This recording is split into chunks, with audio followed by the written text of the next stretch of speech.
Guys, almost 90% of you watching aren't subscribed yet. Please hit that subscribe button. A man of exceptional prowess in swordsmanship masters every method and technique, and there is nothing he cannot slice through and nothing that does not surrender to his blade. He is so devoted to his craft that even his palms are covered in calluses, and after quitting high school, he spends 20 years in the blade industry, and now he has become the greatest knife expert in the nation. The scene transitions to a bustling eatery where the staff is actively taking orders one after another. Then suddenly, in the kitchen, the chef's phone alarm draws the attention of others. One of the crew notices it and informs the chef while he is focused on his task. Removing his AirPod, he wonders how it is possible since he kept it on silent. As he checks the notification, it's from a game he already erased, thinking maybe his device is malfunctioning. The staff calls to him, telling him the guests are waiting for their meals, but he clenches his fist, standing still, and asks the staff to inform the customers that they are nearly ready. Just then, someone walks in, claiming the chef is clearly lying, standing confidently with his escort. He says he has come because he believes it's time to receive an answer and assumes he gave him sufficient time to consider, hasn't he? Because for someone who repeats the same action every day, this shouldn't be that complicated. Pulling out a case filled with cash, he laughs lightly, stating he must have been too naive. In such circumstances, the one requesting the favor should take the first step, and he ensures that he won't be let down. With his mouth agape, he presents 3 billion won as an upfront payment and promises to pay even more if the task is executed flawlessly. However, the chef smoothly slices through the fish, alarming everyone. He firmly declares this is a kitchen where hygiene is critical and there's no room for someone as filthy as him, and he instructs the large man to leave the kitchen immediately. The man becomes enraged, insisting that someone with his gift shouldn't be laboring in a kitchen cutting seafood, and urges him to come along. In reply, the chef places his owned blade in front of them, making everyone flinch. The man smirks while exiting the kitchen, asking the chef if he truly believes he's going to surrender that easily, and says he'll return soon, instructing his guards to leave with him. Meanwhile, even the staff is stunned by the sight of the razor-sharp knife. After a while, once their duties are done, one of the workers stands beside Mr. Kim, remarking that he would never turn down an upfront offer of 3 billion won and would have taken the deal instantly, asking the chef why he declined it like that. Kim responds that he has spent his entire life cutting fish and doesn't understand anything about dealing with criminals. The man adds that he now sees they just want to take advantage of his name as a swordmaster. And does he genuinely believe they expect him to take someone's life? And in that role, he simply needs to intimidate people to extract money from them, then purchase property or launch a store. Many deserve a life with dignity too, and he is aware of that. But the chef disagrees, stating that even if he offered him a fortune, he would still refuse it. The chef's phone keeps vibrating, making the guy chuckle as he asks if the chef has a girlfriend, since he's receiving so many alerts lately. But the chef replies that he doesn't, and it's just a game. The guy questions whether he's still playing that game called Diaper Blessing, but the chef says he stopped a while ago, and then thinks the guy is an idiot since the game is called Miracle Blessing. Then suddenly, they hear a voice yelling that everyone must leave before cleanup. The moment the guy hears the boss, he hurries back into the restaurant, telling the chef he's heading out first. For Kim, after his family went bankrupt during his childhood, all he ever did was labor, and to exist like an ordinary human feels unattainable to him, as he's always been too focused on pressing forward. While smoking, he notices his phone ringing once more. He can't figure out why it keeps buzzing, and now it's starting to annoy him. Taking it out, he wonders if he accidentally reinstalled it while drunk, thinking of deleting it again. One chime hits, and he wonders, how many years has it been since the Demon King update? Tapping the notification by accident, he panics as the game loads, recognizing the flashy background music exactly as he remembers, and even the female avatar on the title screen is still just as beautiful as ever. Abruptly, the screen flashes, making him jolt, and in the next moment, the light completely engulfs his face. Just then, the guy opens the door, informing the chef that the boss wants to see him, but he stands stunned, seeing only the chef's phone lying on the floor. As he walks further in, he's puzzled. But before he can look any closer, the boss calls him again, so he assumes the chef might just be out using the restroom. Even after the guy leaves, the phone keeps buzzing, and on the screen, a notification displays that it's now 100% complete. Gazing at the massive display, the protagonist realizes it follows the classic pay-to-win format with an automatic combat mechanism, a standard mobile title requiring no elaborate explanation. Most people would question why he ever engaged with such a game, but the simple truth lies in the design of the female avatars, which suited his preferences perfectly. Yet to be devoured by a game in which he never invested real money, never completed a single progression arc, never reached the end, not even as the central hero nor as a support character, is baffling. Instead, he finds himself inhabiting the shell of a faceless background figure whose whereabouts are usually irrelevant, and in this world, he goes by the name Kangum. As he strolls past others, he accidentally brushes shoulders with a passerby and is startled to discover he has collided with a young woman. Alarmed, he hastens to clarify the misunderstanding and turns to check on her, asking if she's all right. She stammers, saying she's okay, and apologizes for the trouble she might have caused him. Fortunately, the game world of Miracle's Blessing M is modeled after Korea, complete with familiar landmarks and geography. Even the voice from the train system announces Mapu as the upcoming station, and because of all that, the differences in characters are minimal, only 1 or 2 letters off, and this resemblance helps him settle in without difficulty. Here, he leads the life of a typical adolescent, or at least he does for nearly a year. During this time, he resides here, forgetting whether this existence is a simulation or reality, experiencing a mundane teenage routine he never enjoyed in his previous lifetime. In this secondary existence, he embraces an everyday lifestyle, until the moment he returns home, unlocking his door and announcing his arrival. Then, he hears someone call out to his mother, followed by another voice proudly proclaiming that he is the honor and pride of the Sori Kang household. They go on to present him with an admission document, and as he looks at it in confusion, he steps back with a light laugh, politely asking them to stop bringing that up already. But instead of laughter, he receives raised voices questioning his mindset, because to his parents, no matter how often they revisit that acceptance paper, it fills them with pride for both him and their efforts in raising him this way. They then ask whether he's prepared for the school orientation scheduled for the following day. He appears startled, explaining that he will wrap everything up soon, but they laugh and tell him to head out since he's all set, marking the conclusion of his secondary, mundane life, and his desire to live ordinarily crumbles. Returning to his room, he settles at his study desk, eyes drifting toward the notice as he wonders whether it really is tomorrow already.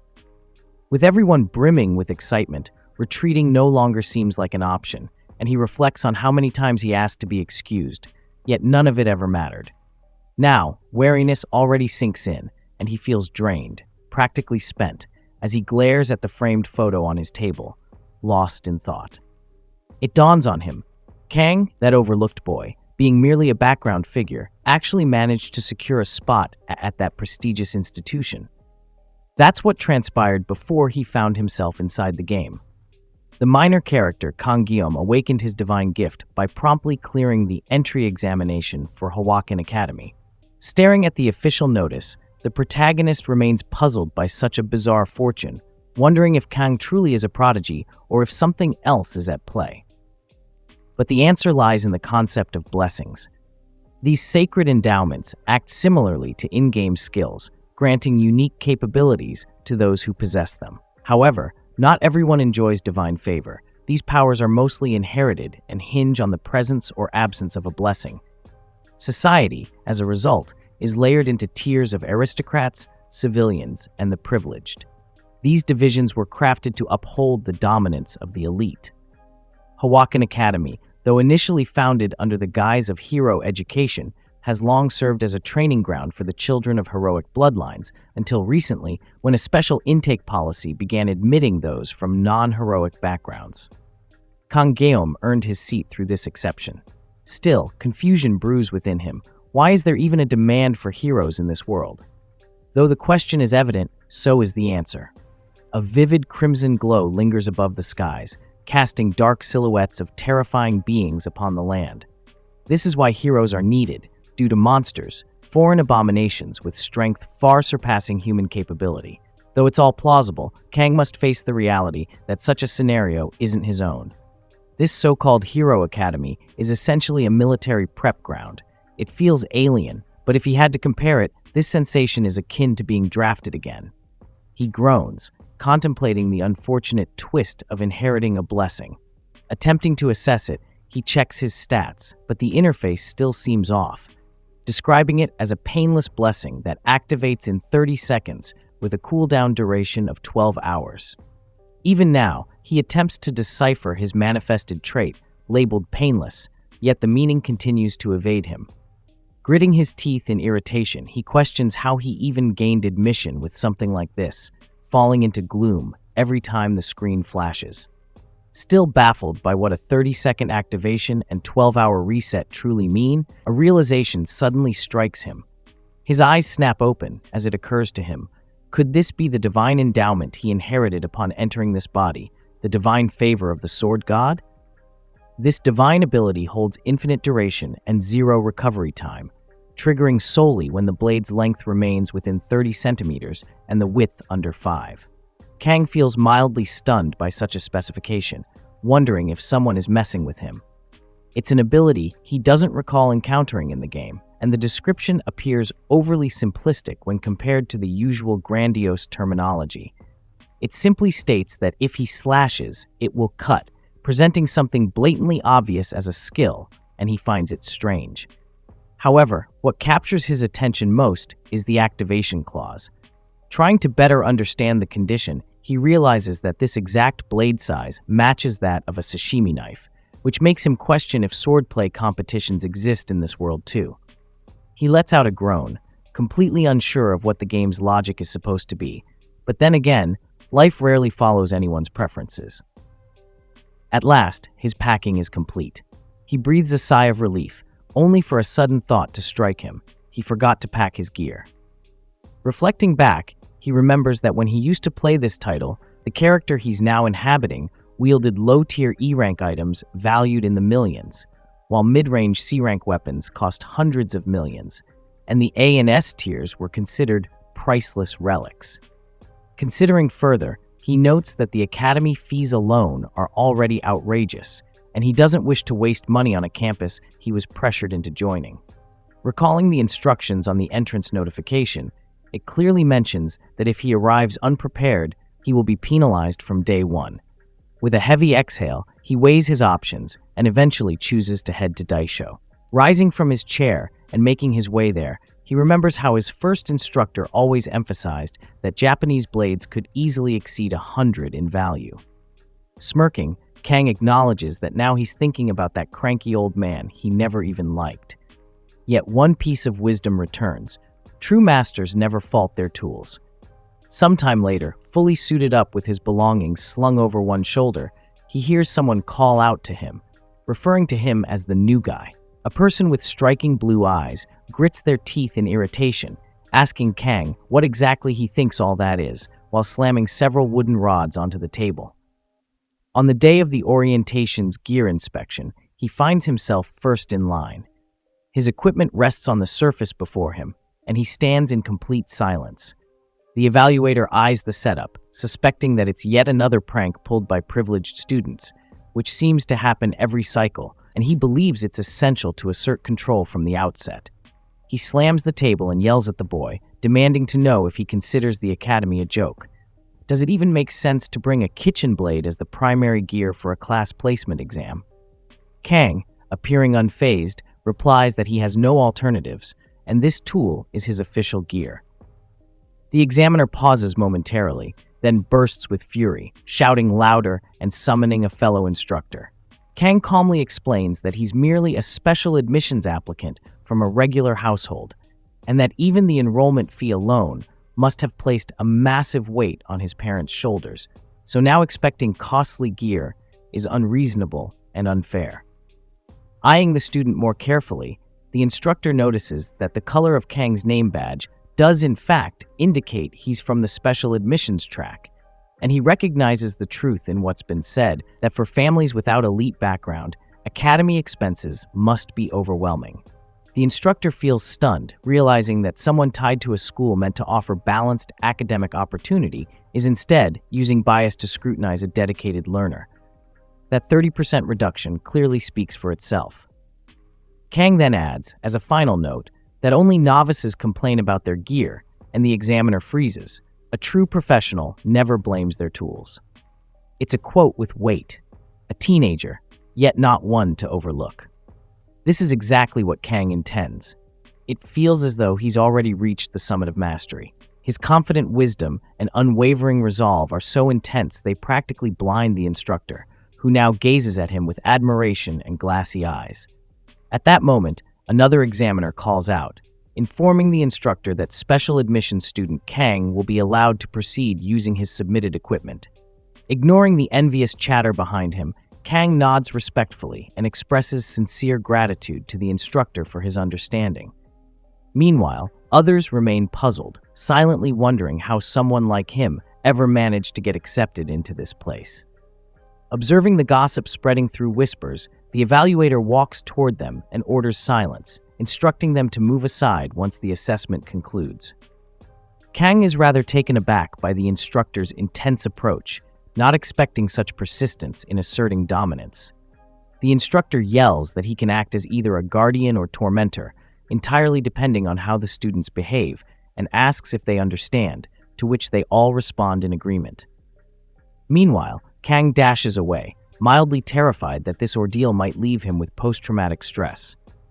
Letting out a heavy exhale as he exits, he mutters that he seriously needs a break. Sitting on a bench nearby, he admits that as anticipated, things unfolded just like he imagined, but going through it personally feels far worse.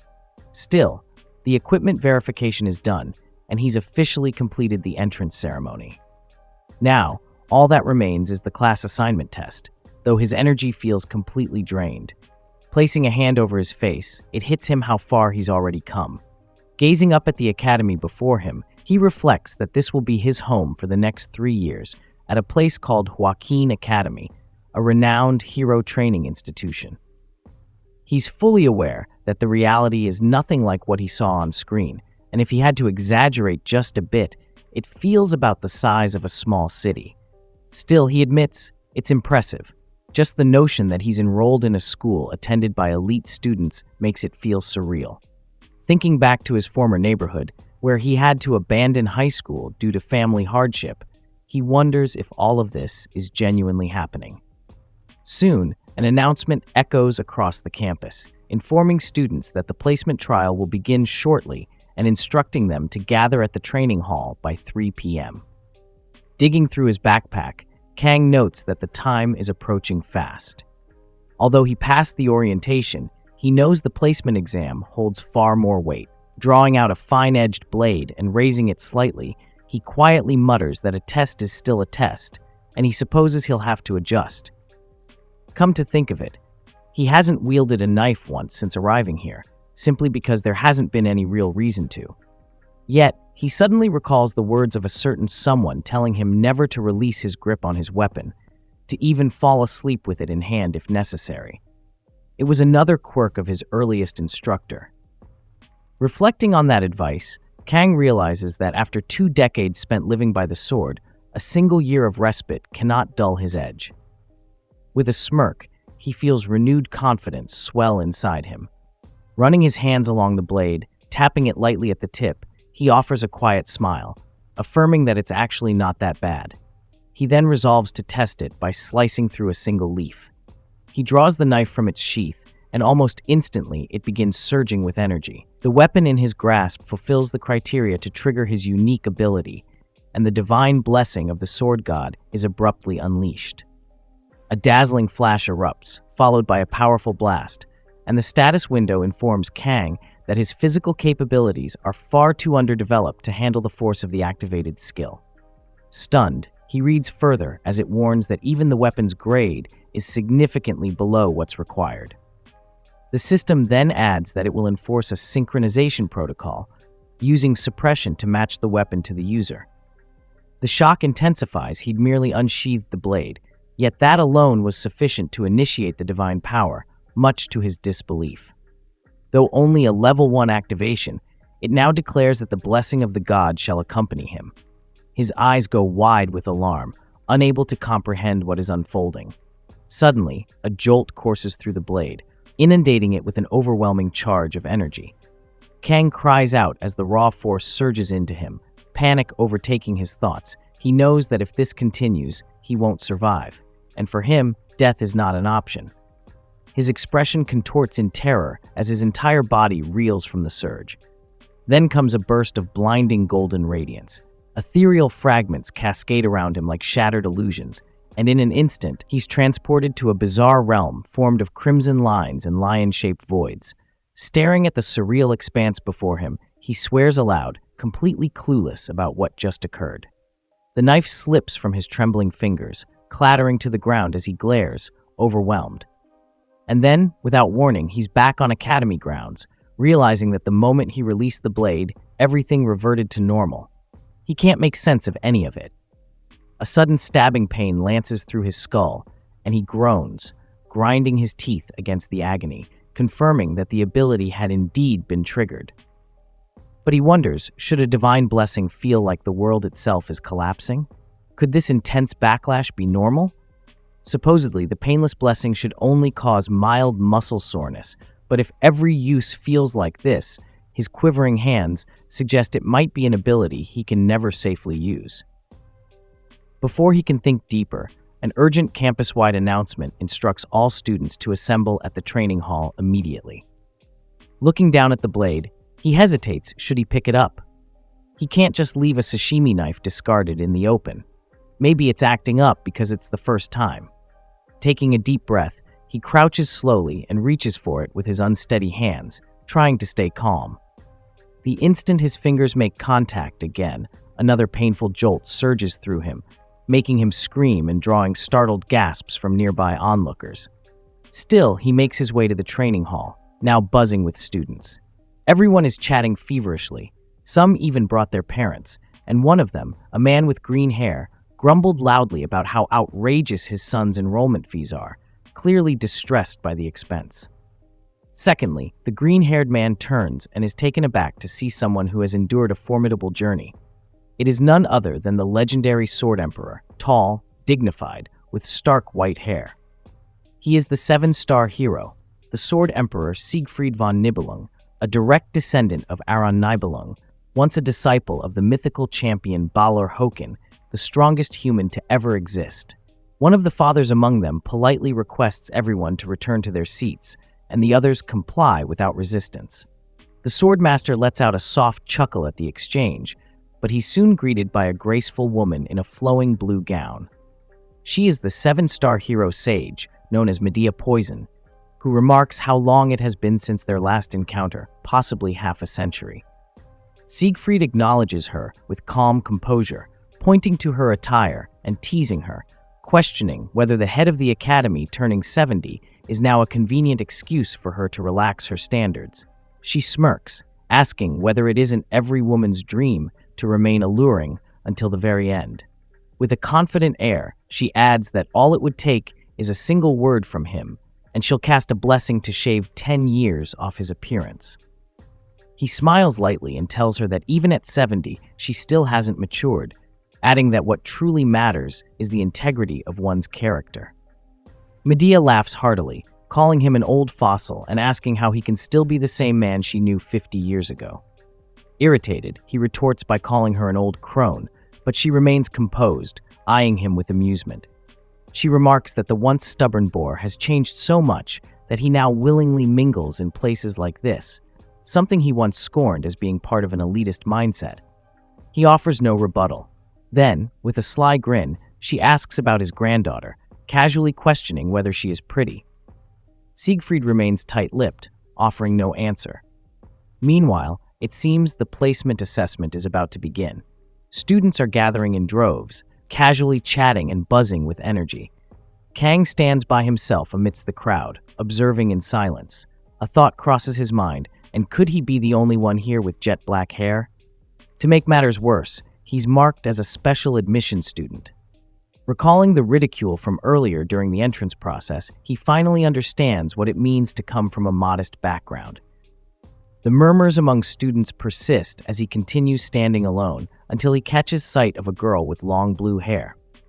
There's something about her that sparks recognition. Yes, he remembers.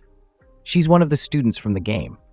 The crowd grows visibly intrigued by her presence, while she walks forward with a unique and commanding grace. She is Abel von Nibelung, the granddaughter of the Sword Emperor himself, the main heroine of this game and, embarrassingly, the very reason Kang had spent such a ridiculous amount of money in the first place.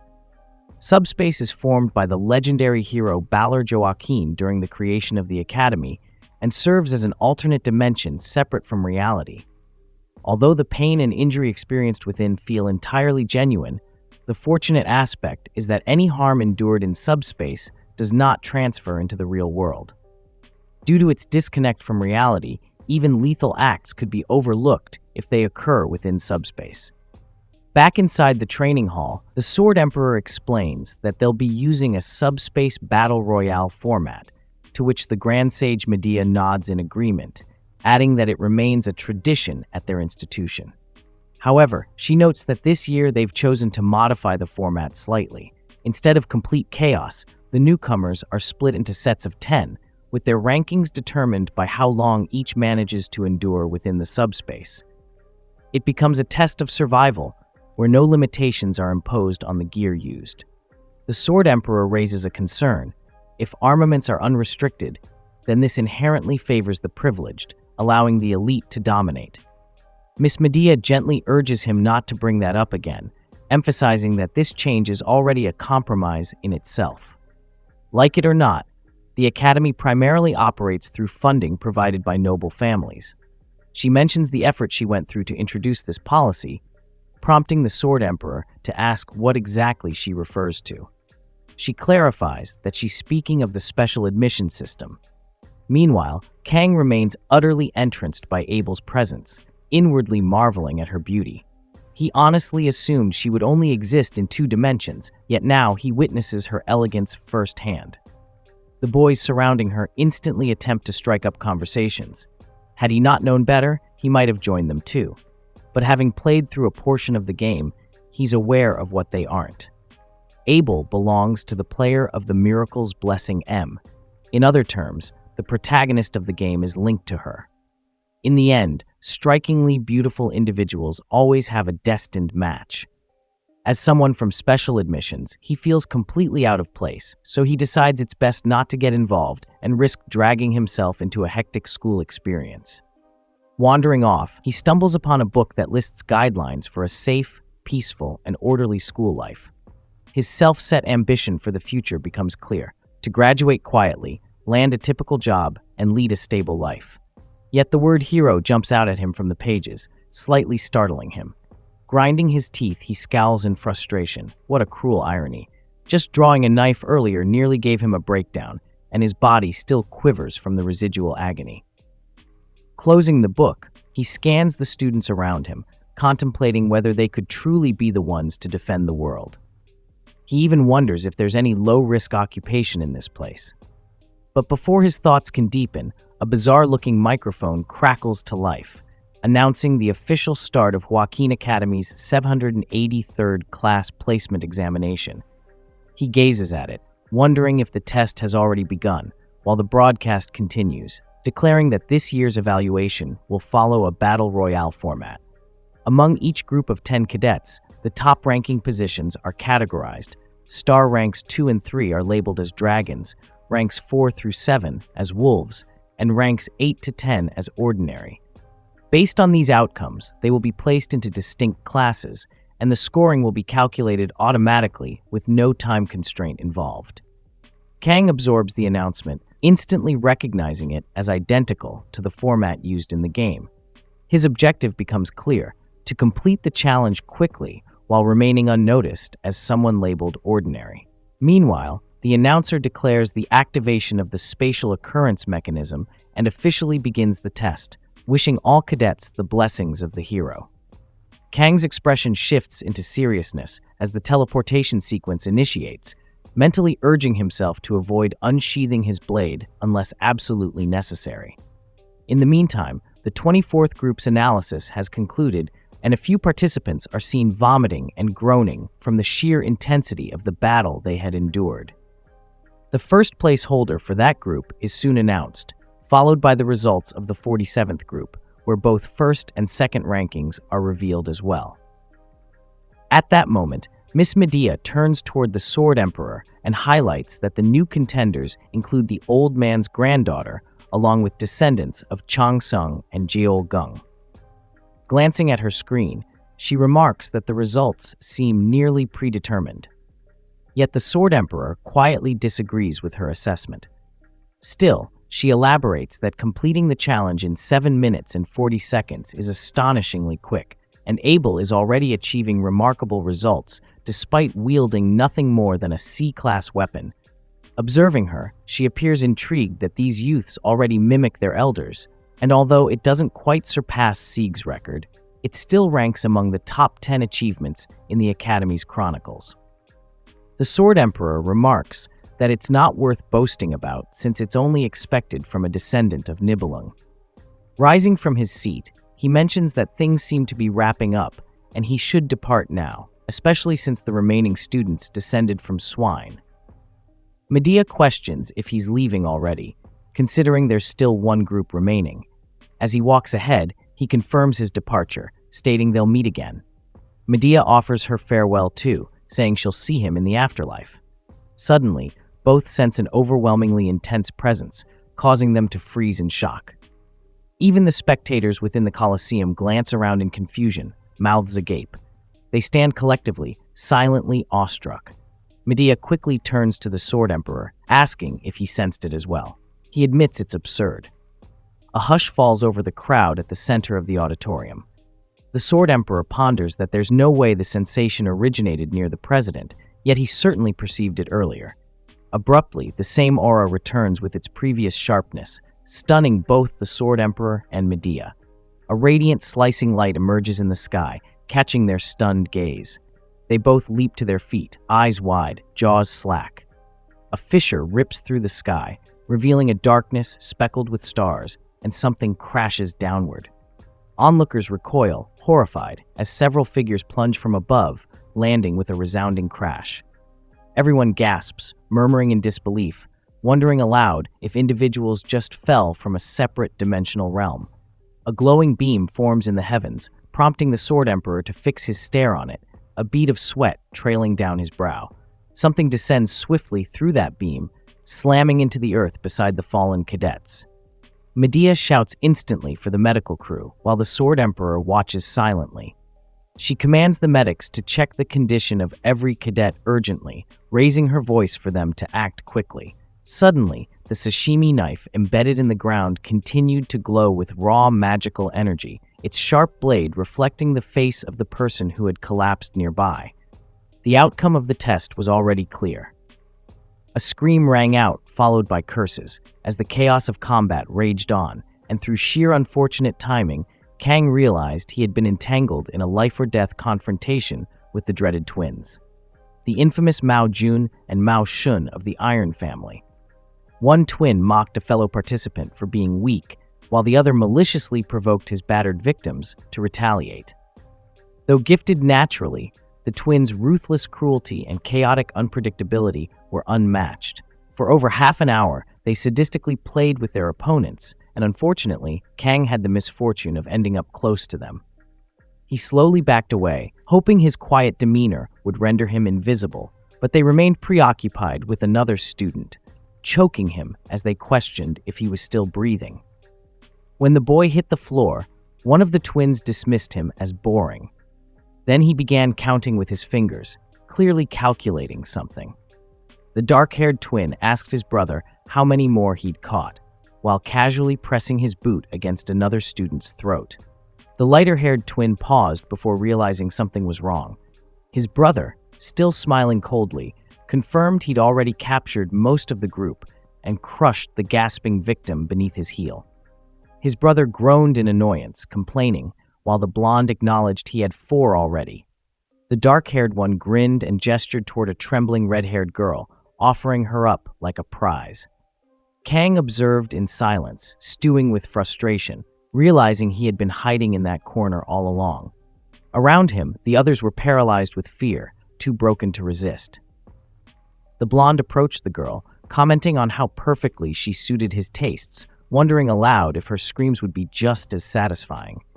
His brother laughed, calling him a pervert, but he grinned wider, asking which part he should tear first. Before he could act, Kang stepped forward, yelling at them and calling them maniacs, demanding to know why they'd go so far even in subspace. Internally, he panicked, having acted without thought. The blonde stared at him, puzzled, asking his brother if they missed someone. Identifying Kang as a special admission reject, both twins sneered as the blonde advanced, threatening to take Kang's head while his brother insisted on cutting out his tongue as punishment.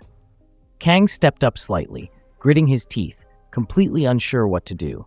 He considered using the Blessing of the Void, but after watching them mutilate others for 30 minutes, he knew 30 seconds of invincibility wouldn't help. Suddenly, the sashimi knife slams into the ground, startling Kang. He stares at it, questioning whether he is truly the one wielding a weapon. If so, then the divine gift is bound to awaken. The sword deity's blessing, supposedly safe, ordinary, and unremarkable, now begins to flicker into reality. It hasn't even been half a day since he made up his mind, and already he is engulfed in a radiant aura, standing directly in a spotlight of magic. Both twins freeze, startled by the sight. At last, Kang reaches out, and blue energy erupts from the blade while the brothers watch in disbelief. Then, all at once, they burst into laughter, mocking him and asking if he's serious or just playing around, while the red-haired girl stares, completely bewildered. The blonde twin charges, chuckling that Kang is hilarious and promises to give him a quick death. He shouts that he'll start by smashing Kang's head in. The twin leaps at him, aiming to crash down. Meanwhile, Kang realizes he doesn't have the luxury of hesitation and that 30 seconds might be enough to make a difference. He grips the weapon tightly and initiates his skill.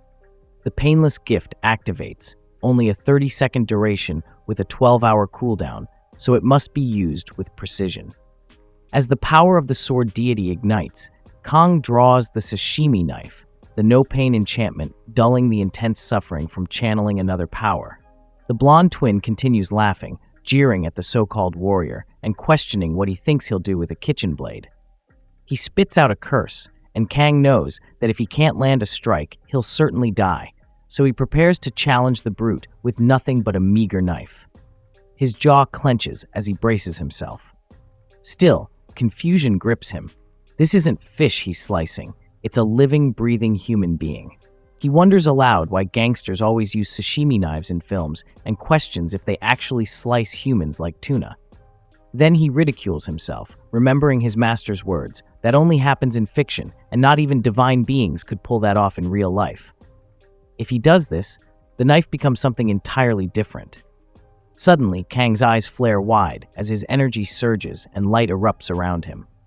The blonde twin is now midair, screaming for Kang to die. But Kang narrows his eyes, then slashes cleanly. Divine protection is in effect. The blonde twin gasps as his hand detaches from his arm, flying into the air. Kang has turned the tide against the Mao brothers, slamming the blonde directly into the ground. Kang asks his master why gangsters often eat sashimi. In response, the master hurls his knife at him and demands that Kang address him properly, questioning why he even cares about such a thing. Kang's former master was a gangster who once severed his own wrist as a form of atonement. To bring joy through his knife skills, he opened a sushi restaurant and proved his talent. Kang then inquires whether, like in the movies, real-life criminals also flaunt sashimi knives, wondering if there's any truth to it.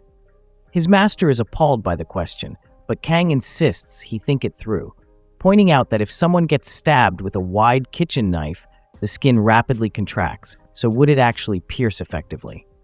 The master answers that sashimi knives are slender, enabling multiple clean thrusts. Kang then questions whether slashing wouldn't work better. If one can slice fish with ease, why not a human? Fuming, his master tells him that slicing fish is possible only because it lies still while standing. Kang couldn't even manage to cut a loaf of bread in one go. Kang laments that even after watching anime, where a single slash makes everything vanish, he still lacks the skill. Enraged, the master strikes him and says that even if the god of blades himself appeared, nothing would change, and asks if Kang finally understands. Back in the present, Shun notices blood trickling from his hand, and the others stare at it in horror. Kang stands motionless. Shun screams in agony, tears spilling down his cheeks as blood gushes from the wound. He begs Kang not to approach and stumbles backward. Trying to flee, he desperately cries for help, calling out to his brother Jun. Tearfully, he curses Kang, but before he can say another word, Kang slices through his head. Jun stands frozen in disbelief, staring at his brother's partially cleaved face. He screams Shun's name while the girl nearby stares at Kang in stunned silence. Jun tries to calm himself, reminding himself that they are in the void space and his brother can't truly be dead. Still, he questions who Kang really is. The way he wields the knife feels clumsy, like someone awkwardly using a blade on a human for the first time. Jun wonders if it was just a coincidence and decides he must stay cautious. The knife is dangerous, and Shun's loss was likely due to his own carelessness. Jun retrieves Shun's weapons, which unleash their full potential when wielded with both hands. He activates the Blessing of Resolution, amplifying his defense, and the Blessing of Intervention, boosting his jump ability by 200%. Spiritual blessings enhance his fist power and trigger 3 effects at once, gifts so potent that even gods would envy them. Jun doesn't know where Kang got that knife, but even an S-rank weapon wouldn't be able to pierce his defenses. Unlike Shun, he is more calculating. Kang quietly counts the seconds remaining. Jun sees this as a perfect opening and ridicules him, calling him a fool for standing still and wondering if he's muttering his final will. He charges in, aiming to crush Kang's head.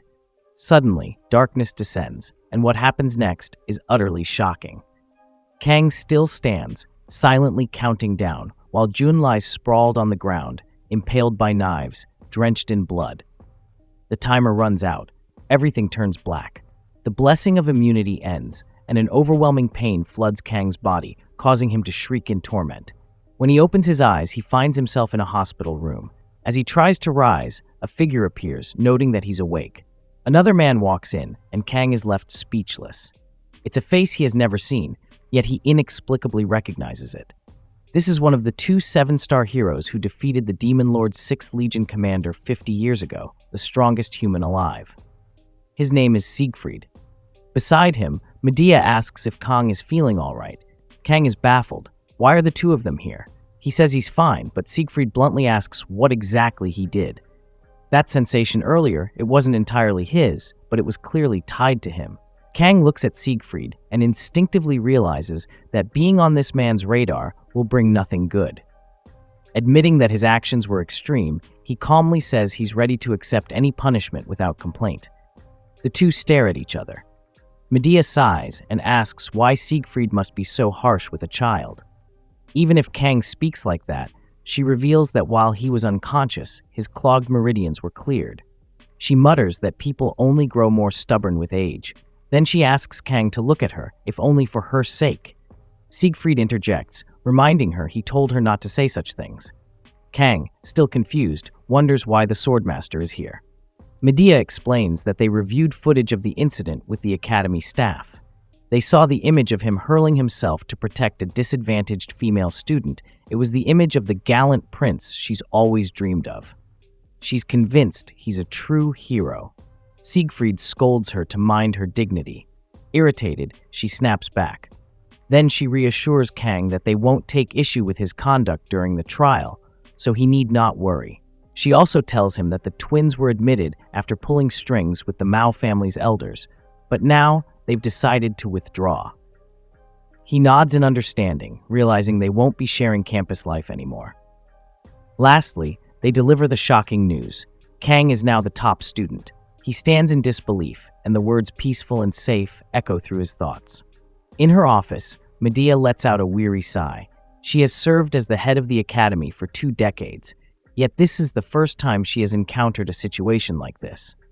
Back to Kang, he declines their offer. The two are visibly stunned. Medea urges him to reconsider, asking if he truly grasps what it means to be placed in the star class. She wonders whether she misheard him. Even though the elders had been outraged, the top student was decided solely based on the direct results from the subspace. Kang reflects on it momentarily before responding that his decision remains unchanged. He still refuses. She presses him to make a final choice. Then she turns to Siegfried, asking whether he's displeased that Kang secured the top position instead of his granddaughter, noting that he too had watched the footage. Siegfried calls such speculation immature. Nothing could be more juvenile than questioning an evaluation conducted within a subspace imbued with the will of the founding hero. The Academy has acknowledged Kang as the top scholar, and they are bound to respect that decision. If Kang's talent had been extraordinary, it would have been understandable. If his physical prowess had stood out, that would have been acceptable. Even if he possessed refined experience, it could be justified. But from a boy still in his adolescence, the fluidity of his movements seemed to embody the very essence of technique itself. Siegfried wonders, what has he been striving for all these years? This must be the pinnacle of swordsmanship. He had been left speechless by what he witnessed. Yet, when he unblocked Kang's meridians, he detected something off. The boy's frail physique showed no signs of rigorous conditioning, and something hidden deep within his body appeared to be sealed away, something that should not be there. Even now, at his age, Siegfried admits he remains fiercely competitive, especially with a boy the same age as his granddaughter. His introspection is cut short when Medea chimes in, commenting that Kang is also quite handsome. The way he slays enemies to protect a girl in peril, it's absolutely mesmerizing. She jokingly wonders aloud whether, had she been 10 years younger, or perhaps even now, something might be possible. She then turns to Siegfried and asks what he's thinking. Siegfried, lifting an eyebrow, questions what college students these days call women like her. Medea dares him to say it, urging him to open that pompous mouth of his and tell her what term they use for women like her. Siegfried rises from his seat and calmly utters the word, bitch. Guess what? You're a bitch. The scene cuts to Kang as he stands before the classroom door. The sign reads Wolf Class, the final compromise. Medea informs him that he'll be assigned to Wolf Class. Kang protests, stating he wishes to join Tiger Class instead. She refuses, explaining that the Academy's top student cannot be a tiger. Kang counters, asking why a tiger can't be the top student at an institution that claims to value fairness.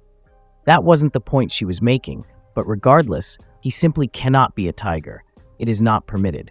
In return, however, she promises to keep this matter confidential. If she were to send him to Tiger Class, the elders would create an even bigger uproar. Kang's intention had been to finish his education in a less demanding class, focusing on safety rather than exhausting himself through constant combat and tension in an elite one. He exhales softly. This still falls within the parameters he anticipated. As he steps into the classroom, he's taken aback. The other students completely ignore him, and he finds it ironic. If they're going to pretend he doesn't exist, the least they could do is stop staring at him. It's evident they're deliberately avoiding him, and he figures the academy director must have orchestrated it to keep everything under control. He muses that even a pariah deserves a peaceful life, and in truth, this might actually be beneficial for him. Just then, the girl from earlier approaches and expresses her gratitude for what happened before. Caught off guard, he's confused until she brings up the test. He still doesn't understand and wonders why she's speaking so politely to someone her own age. He tells her there's no need to thank him, saying that anyone would have done the same in such a situation. Although it seems like he rescued her, in reality, he only acted to protect himself, and now he feels like a hypocrite. Realizing he hasn't introduced himself yet, he finally states that his name is Kang. She responds with her name, Chloe, and says she's pleased to meet him. Kang returns the sentiment, noting inwardly that he hadn't expected to end up in the same class as her. She also expresses that she's glad to be in the same class. He studies her closely, wondering who she truly is. He doesn't recall her character in the game, even though he's played a Mii game. Considering the main storyline revolves around fighting demons, introducing a new character this early feels somewhat abrupt. Suddenly, it dawns on him, she's probably an extra, just like him. He then leans in and asks if she can keep the incident from the test confidential. Chloe is momentarily taken aback, but eventually nods. She then asks, politely, if she may pose a question. Before she can continue, the instructor steps in and tells everyone to take their seats. Kang tells her they'll talk later, and she agrees. The instructor commends them, announcing that they've been chosen to inherit the legacy of their valiant ancestor, Valor Hoken, and urges them to embrace that honor. Introducing himself as Lee, the instructor of Wolf class, he explains that since this is their first day, they'll start with basic physical training. He instructs them to change into their athletic gear and report to the training field within 30 minutes. One student inquires about the nature of the training program, and Lee answers bluntly, it's straightforward. 100 push-ups, 100 sit-ups, 100 squats, followed by 10 laps around the training ground. With no further questions, he tells them to get changed and proceed. The class is dismissed. Kang mutters to himself, wondering if this brutal regimen was designed to make them go bald. He approaches Lee, who greets him and asks what he needs. Kang is surprised he knows his name. He then informs Lee that he's not feeling well and is trying to find a way to skip the exhausting workout. Lee chuckles and says that with a top-tier student like Kang, this level of training shouldn't even make him sweat. He then brings up the fact that Kang received instruction from the Star class on the very first day. He adds that Medea has decided Kang will be attending all class levels. Stunned, Kang mentally curses Medea. He tries to excuse himself by saying he needs to use the restroom and that, since his body is stiff, he'll join in a bit later. Lee praises his direct and pragmatic attitude, stating that it's exactly what one would expect from an exceptional student and that he'll see him at the training field. Out on the track, Kang is running, nearly at his limit. He can no longer feel his legs and mentally berates himself. At this pace, he's going to collapse. He urges himself to push harder. Chloe, noticing his condition, asks if the training is too intense for him and says he doesn't look well. He insists he's fine. She reassures him that he'll be okay and asks how many laps he's finished. He tells her this is his 5th lap and asks how much she's done, assuming she's behind him. To his surprise, she replies that she's already on her 7th lap. His eyes widened in disbelief. With a smile, she cheers him on, telling him not to give up and that he can make it. Then, she dashes ahead, leaving him behind. Despite his exhaustion, Kang keeps running. The scene shifts to Kang's dorm. Inside his room, he lies sprawled on his bed, groaning in frustration. He's absolutely starving. Only a week into the academy, and he's already encountered a string of unforeseen problems. The scene transitions to the cafeteria. Kang, overwhelmed by hunger, orders a bowl of spicy pork rice. He suddenly notices a ticket machine and realizes meals aren't complimentary. Startled, he tells the staff he'll be right back and asks them to prepare his order in advance. He then catches sight of the price and is utterly stunned. A single bowl of spicy pork rice costs 50,000 won. He freezes, unable to believe it. Finishing his water, he furiously tosses the bottle aside. 50,000 won for pork rice? It's absurd. He's starving, and this feels like daylight robbery. His funds for daily living are nearly depleted. Regret sets in. He should have accepted the allowance when the opportunity was presented. For the past few days, he's been surviving solely on the cheapest bottled water from the campus shop. Who would have thought he'd end up missing the free meals they used to provide?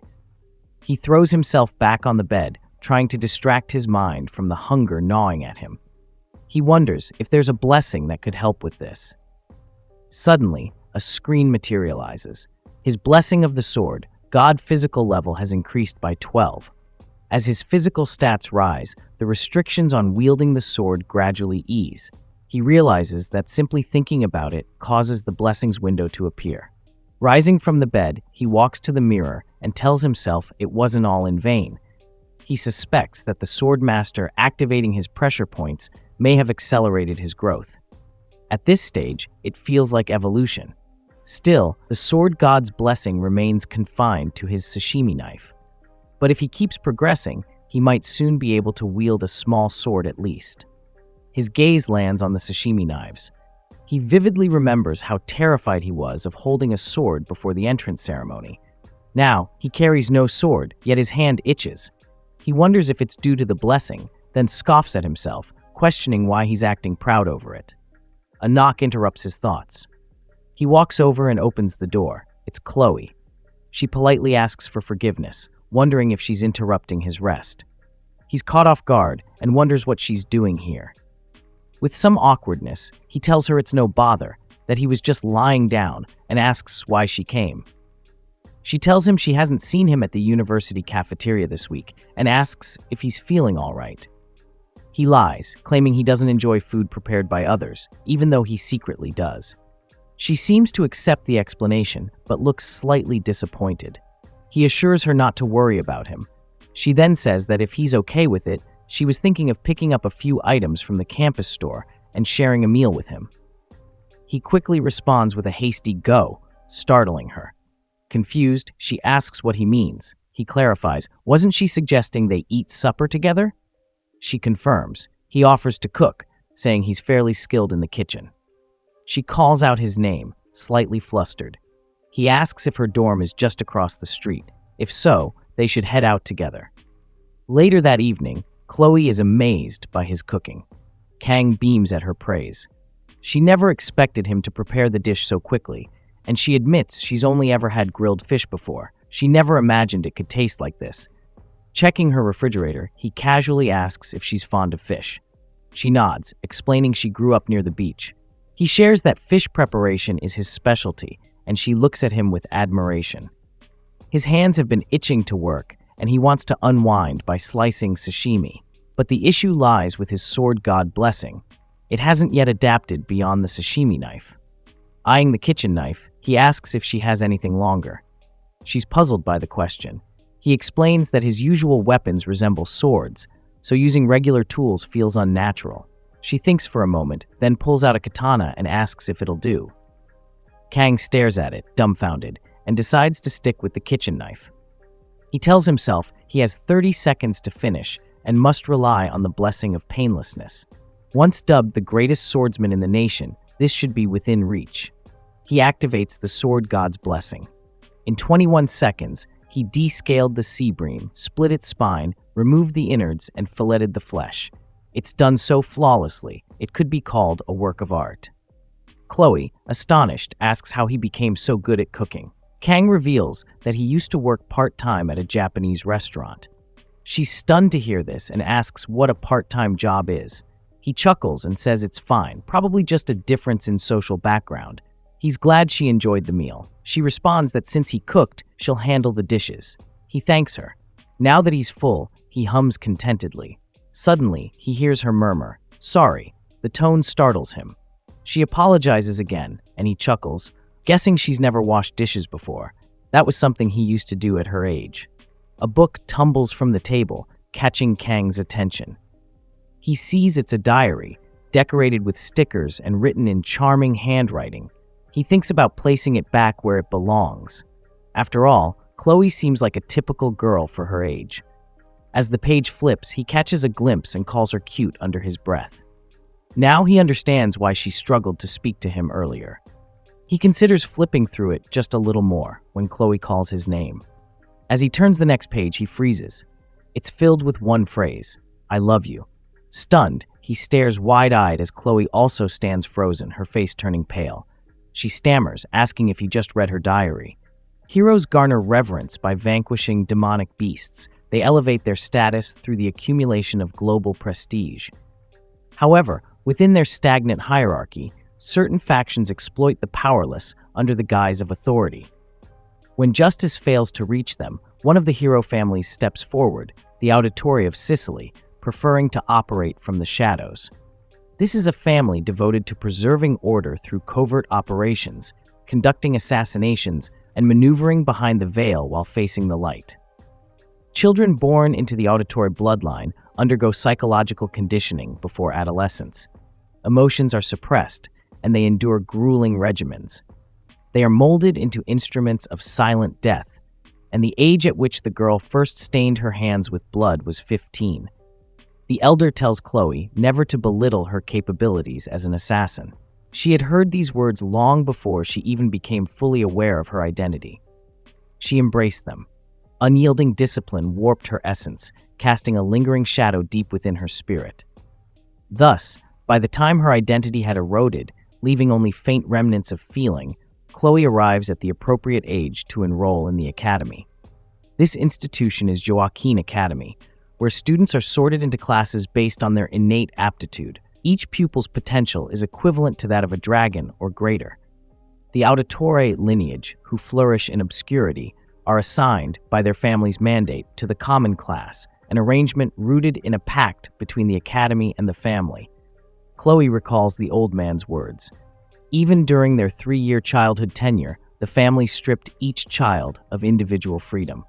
Chloe accepted her destiny as an assassin without resistance, and ultimately, nothing would change, or so she believed.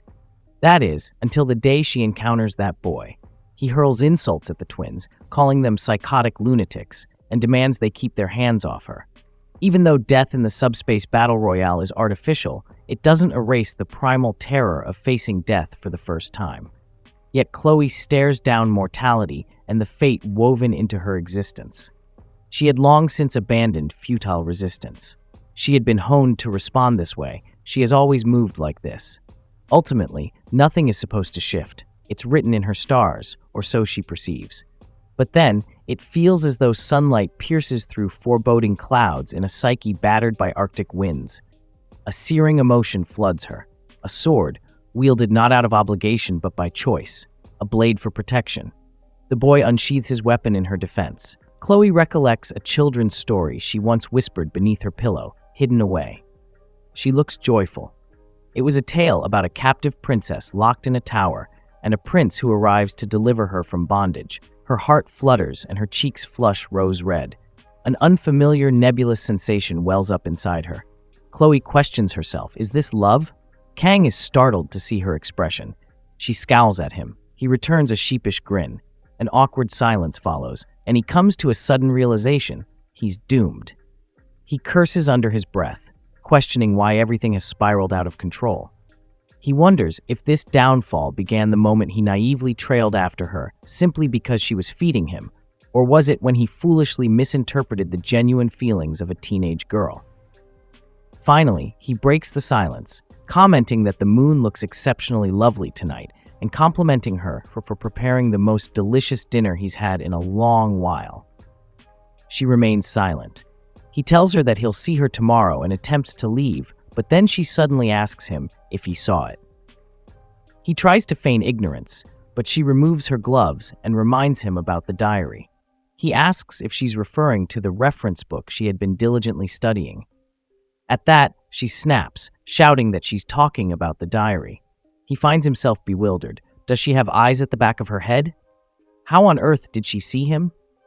Her tone changes completely, abandoning her formal way of speaking in favor of a much more casual, almost menacing style. She feels like an entirely different person now. He finally admits that he didn't see it, but she presses again, asking if he truly didn't. He insists he didn't, but she stammers, demanding he stop lying. At last, he confesses, yes, he saw it. She goes quiet, and then suddenly draws her sword. Shocked by her abrupt action, he glances out the window. They're on the 4th floor. If he jumps, he'll definitely break his bones. There's only one possible exit, the door. But therein lies the problem. He's trapped. He demands to know what she's doing, but she advances toward him with overwhelming killing intent. He can't believe she's actually approaching him like this.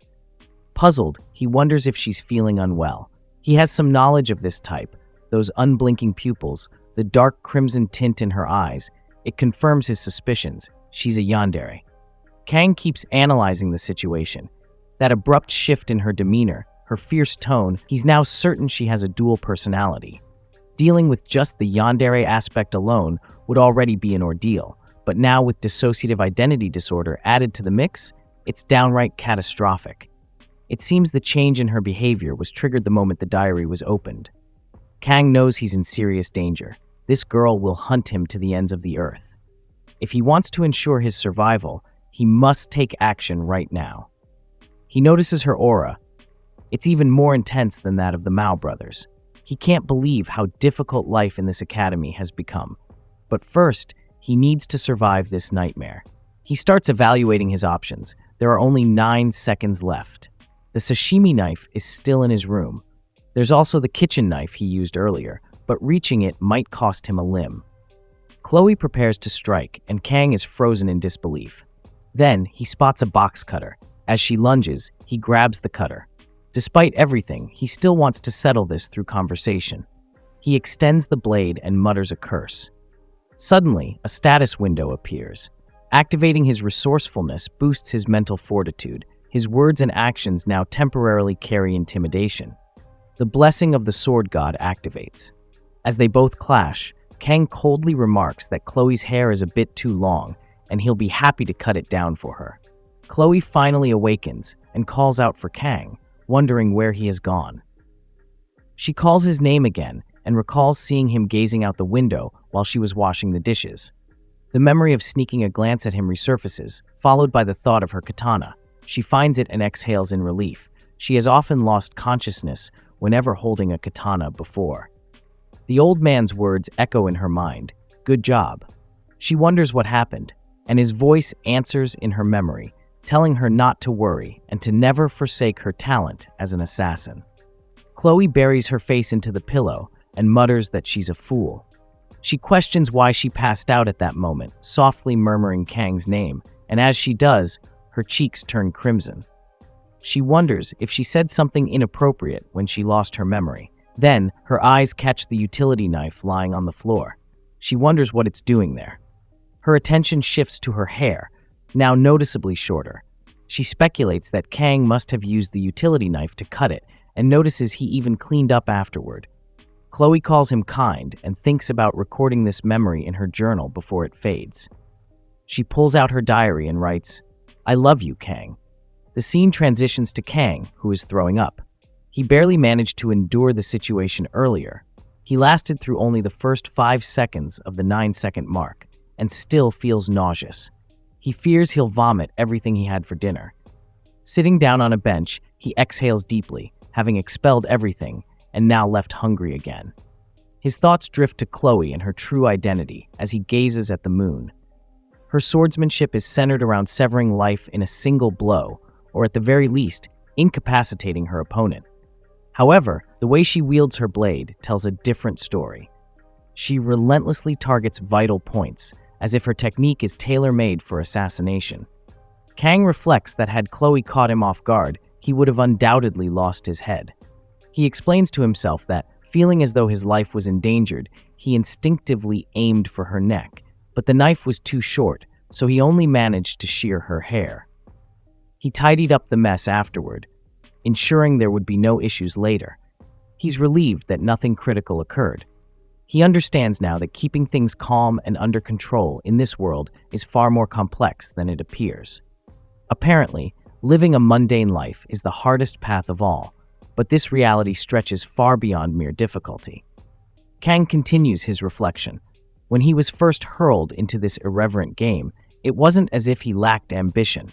But having risen to the peak using only a sashimi knife, relinquishing his romantic dreams wasn't an easy decision. Everyone, after all, has a role to play. Miracle's Blessing is the name of the game, and the special boon granted by this world's protagonist, someone he has yet to meet.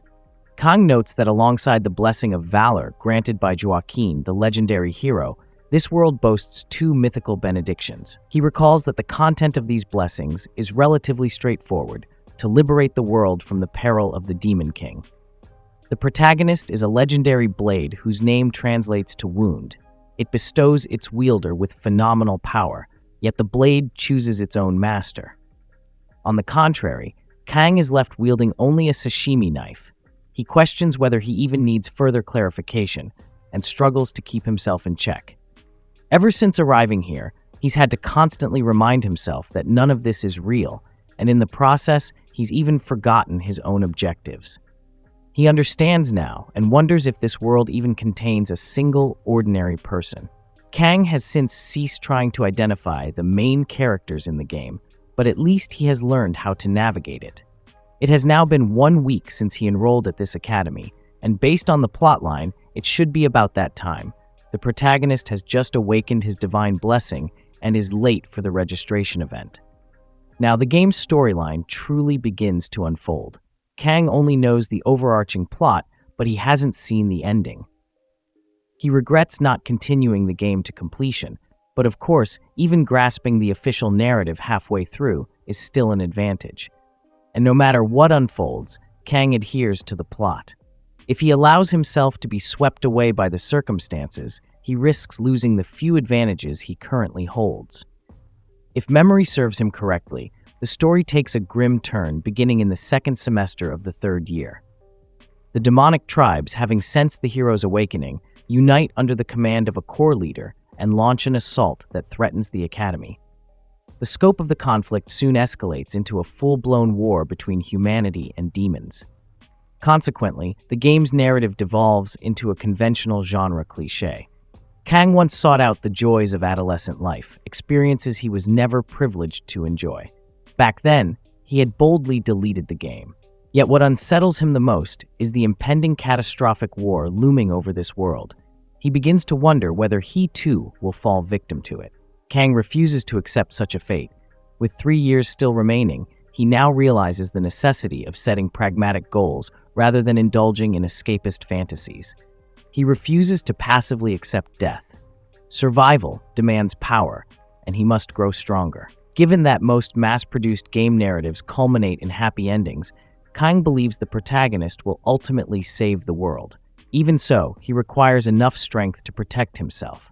He refuses to live a life as fragile as that of a gnat, vulnerable to being extinguished at any moment in the war.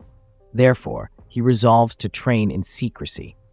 If Kang draws too much attention to himself, he may be summoned to confront malevolent forces, an outcome he must avoid at all costs. Moreover, it is crucial to impose limits on his use of the sword god's blessing. He has long wielded a sashimi knife out of necessity, but it exerts an overwhelming toll on his body. Upon checking his status, the performance metrics appear solid, yet he finds himself puzzled by the abundance of new information. Body, mind, and equipment, these categories seem conceptual in nature. He questions what the assimilation rate signifies and attempts to delve deeper, only to be blocked by unmet conditions. Though shocked, he tells himself it is not his priority right now. Instead, another question arises concerning this enigmatic blessing. Physical conditioning is of utmost importance.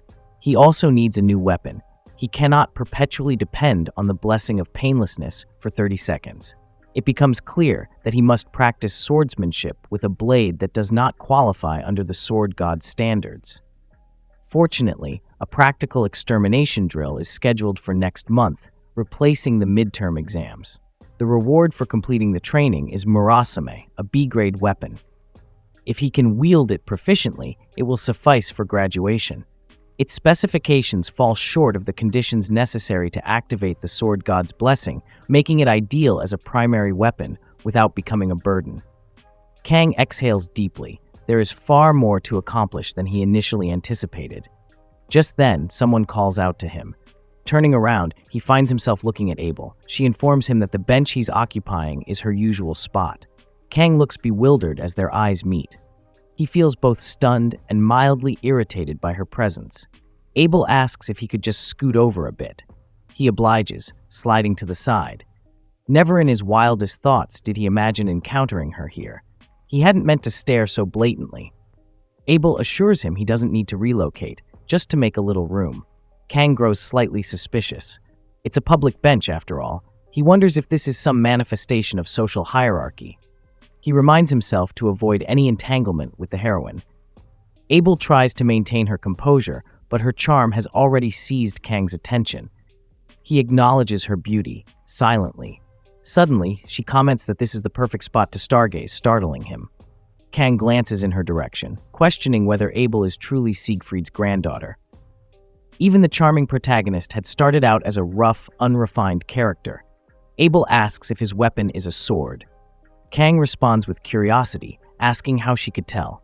She reveals that her grandfather once said that swordsmen always have distinctive expressions in their eyes.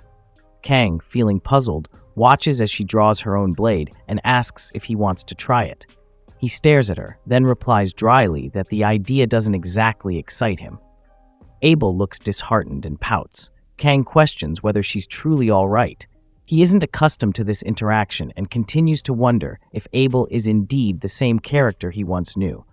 Then, quite suddenly, she asks him if he knows who she really is. Kang wonders if she's questioning him out of suspicion, though of course she isn't. There isn't a single person at this academy who doesn't recognize Abel. Kang responds curtly that he knows her more or less. Abel retorts that she doesn't know him, and he begins to wonder what exactly she's trying to extract from him. Abel remarks that it feels somewhat cliché. He knows her name, but she doesn't know his. Kang asks if he's obligated to introduce himself to someone he just encountered, to which she replies that one never knows. He could be an agent of the Demon King, posing as a student to infiltrate the academy. She adds that there's no good reason to be alone so late at night. He glances at her, surprised that she would say such a thing. It feels arbitrary, completely without logic.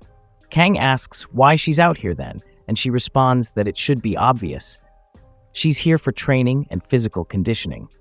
He says he was doing the same, and she asks what kind of training. He gives a ridiculous answer, that he was practicing his breathing, and she stares at him, utterly baffled. Abel points her finger at him, and Kang notices an injury on her hand. She quickly hides it. He keeps looking at her and remarks that she truly is diligent. She affirms proudly, adding that people don't understand what it means to carry the bloodline of Nibelung. One must be flawless at all times. If even a trace of weakness is revealed, others seize upon it instantly. She asks if he knows she isn't the top student this year. Abel continues, saying that it was the first time she had ever been bested by someone. Kang says nothing. She keeps going, asking if he's aware, and smiles while revealing that, in some ways, she was relieved. Yet, on the other hand, she couldn't help but be curious about who had defeated her. She wanted to find out, so she could utterly demolish them next time. Kang is taken aback by her intensity and, irritated, asks if she really has to take things this far. Abel fumbles slightly and says it's a matter of pride. She had pleaded with her grandfather to reveal details, and he told her the top student wasn't even from her class. If that wasn't bad enough, the person had even skipped the oath ceremony. How was she supposed to endure the shame of being second to someone like that? She confesses that she's telling all of this to someone she doesn't even know. Kang asks why she's sharing it with him. She answers that he looked weak, leaving him stunned. She shares her family's motto, explaining that all her classmates excel at what they do, so she doesn't have any friends. Kang realizes that this is why the main heroine was always so emotionally distant. Abel announces she's heading in for the night, and Kang says goodbye. After a pause, she turns and asks if he'll at least tell her his name. He refuses, and she walks away, visibly annoyed. The next day in class, Kang thinks his academy life is much more peaceful than he anticipated. Chloe has quickly made friends and blended into the group. Meanwhile, he's been preoccupied with avoiding eye contact and steering clear of her. In a fleeting moment, when his eyes meet Chloe's, her new companions glare at him with icy expressions. But he's indifferent to their contempt. After all, he's a special admissions student. He isn't the only unique one in Tiger class either. Though there aren't many of them, even those students are hesitant to connect with one another. Kang believes it's due to a sense of superiority. Looking at it that way, he's almost glad he didn't end up in the upper division, since this is the season when students from the Star and Dragon classes begin forming political factions. Even back then, when he played the game, it felt as though clowns gathered in droves. If he finds himself in that class now, he is barely managing just thinking about it. But at least he's eating well. He wonders what he should eat today. Medea informs him that he should have received it earlier through the top student perk and apologizes for the delay. This is the faculty member's card, and even bowing to the academy director 3 times a day wouldn't suffice to convey how grateful she is. Kang suddenly begins to worship and expresses his thanks, wondering if he has been diligently fulfilling his role as a student, and it hasn't significantly impacted the main scenario either. He deems it fortunate and considers spending the next 3 years like this, and if he just stays on this path, he smirks, believing he can attain the future he envisions. Inside the classroom, the instructor begins lecturing that 700 years ago, after the first human-demon war, the hero Joachim Baller, who recognized the necessity to nurture the next generation of heroes, established this academy alongside his 7 disciples. This will also appear on their exam, so they should take care to become familiar with the information. Kang knows the content more or less. The founding hero, Joachim Baller, fought for 20 years against the commander of the First Corps, Lycan, the right hand of the Demon King. He battled them and emerged victorious. However, Joachim lost an arm during the conflict and could no longer partake in battle. The entire field was filled with screams. It was a war drenched in blood without a definite victor. But fortunately, humans and demons reached a truce midway through the first human-demon war, and the hero Joachim then established Joachim Academy to raise future generations. Hence, the first human-demon war led to the formation of the non-aggression pact between the two factions, ushering in a 700-year era of peace. The students begin chattering among themselves, and Kang is the only one who knows that the first crack in this supposed peace is near. It is only natural that everyone becomes accustomed to this tranquility, and as much as he would like to inform Medea about what's approaching, he has no idea what consequences might unfold if he does. Although Medea hasn't hidden her desire to resign from her role as dean as soon as possible, she is also the first character in the story to sense the abnormality, thanks to the poet's lord. Furthermore, she is the first among the 7 heroes to step up and defend the students. Kang hasn't played much of the game, but he did research it, and he recalls that Medea is also the first to be sacrificed to the Demon King. Kang watches the cutscenes and realizes that she dies. When he looks at her, if he hadn't known, he wouldn't have believed it. The instructor finishes the lecture and advises the students to study hard for the exam. The students begin chatting about something, and Kang wonders what's happening. He realizes something and checks the date. It's the 5th of May. And today is... The students murmur that he won't come to their class. He will obviously join the star class. If Kang's memory serves correctly, on the 5th of May, the protagonist enrolls. And he is this world's main character, Leon van Reinhardt, and the 700-year-long peace will experience its first fracture. The main character's stunning and attractive appearance is essentially the entire premise, and in the game, every girl appears to fall head over heels for him. According to Kang, if this were an adult-rated game, all sorts of wild things would undoubtedly happen. Trying not to dwell on such thoughts, Kang attempts to replace them with wholesome, kind, and positive mental images. Even female characters who gravitate toward the protagonist, like Rachel Demura, niece of the Spear Saint, or Saki, daughter of the Bowmaster, and then Abel, the grandchild of the Sword Emperor, are all so elite and exceptional that Kang finds himself annoyed while watching them. Still, the protagonist Leon, central figure of Miracle Blessing M, is bound to be among the first to get drafted in 3 years. Kang grits his teeth, irritated, thinking even calling it a draft is sugarcoating it. In truth, it would be his second plunge into military duty since he had already served during his former life. The war in this world is known as compulsory enlightenment. Even Baylor, one of the mightiest, had only managed to seal the First Legion commander, so Kang finds himself wondering just how powerful is a true Demon King. The idea that the protagonist might actually lose sends shivers down his spine, because if that happened, chaos would follow. He stares at Leon until Leon suddenly looks back, snapping Kang out of his thoughts. Then Leon smiles, and Kang stands there baffled, trying to process what just happened.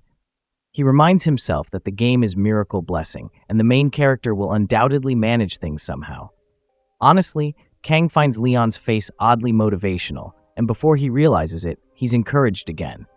Just then, someone calls out his name, pulling him from his thoughts, and Kang turns to see who it is.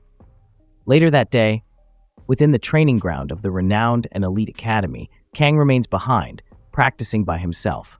After hours of effort, he groans in frustration. Unsurprisingly, surpassing physical limits doesn't awaken the blessing. Initially determined, he realizes he needs at least basic swordsmanship, since he can't even swing a blade properly without it. Then, suddenly, Chloe calls out, asking if she's done something wrong, noting how Kang seems to be avoiding her. But Kang panics when he sees her up close, nearly losing his composure entirely as his head almost says goodbye to his neck. Realizing he has to spend the whole academic year with her, he scrambles to find an excuse and ends up lying, claiming it's nothing serious. However, Chloe clearly doesn't believe him. He insists it's fine, repeating that he wants to keep things neutral and civil, explaining there's no reason to make unnecessary adversaries, especially powerful and dangerous ones like her. The girl smiles and sighs in relief, while on the other hand, Kang still can't figure out who she is or why she's so skilled at killing, because even while she was unconscious, he had been observing her closely and noticed something unsettling. Her sword seemed to be soaked in sorrow, almost as if the blade itself were begging to be saved. Yet, despite that melancholic aura, the killing intent radiating from the edge was so fierce it made his skin crawl. The sword whisper's intuition told him that the sword was clearly crafted for the singular purpose of taking lives, and that this girl might actually be more dangerous than the twin assassins he had previously faced. Then, in a light tone, she unexpectedly asked if it would be all right to invite him to dinner tonight. Kang paused, remembering how the last dinner had gone sideways, but she insisted that she truly wanted to treat him, and even if she wasn't great at cooking, she still wished to try. Kang couldn't give an immediate answer, but her shimmering eyes made it incredibly difficult to say no, even if a small part of him feared he might wake up in a fridge if he accepted. Then a bright idea struck him, and he called out to her, asking if instead of dinner, he could ask for a favor.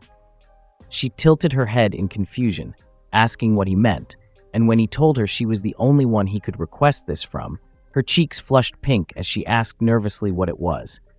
Kang laughed and told her that he wanted swordsmanship training. He needed someone to teach him the blade. Recalling all the effort he had made so far, Kang knew he desperately needed an instructor anyway, and this seemed like the perfect excuse. After all, she was insanely strong. Since that day, he even made it a habit to watch tutorials on surviving yandere types before bed, understanding that it might literally save his life someday, and honestly, those guides had been surprisingly informative. So their training officially began, and Chloe greeted him enthusiastically, practically glowing with excitement as she asked when he arrived, mentioning she had been waiting at the other gate. Kang replied that he had just shown up and asked when she got there. Her eyes sparkled as she told him she had arrived around 6:30. Kang blinked, confused, asking if they weren't supposed to meet at 8, but she only giggled in response. Then he noticed something. He stared at her long enough to make her self-conscious, causing her to twirl on the spot, asking if her outfit looked strange. Kang quickly responded no, but as he observed her more closely, he realized something he hadn't noticed before. Beneath her cute exterior and usual school uniform were solid, well-trained muscles. It suddenly made sense why she was so incredibly strong, yet despite that, she remained undeniably adorable.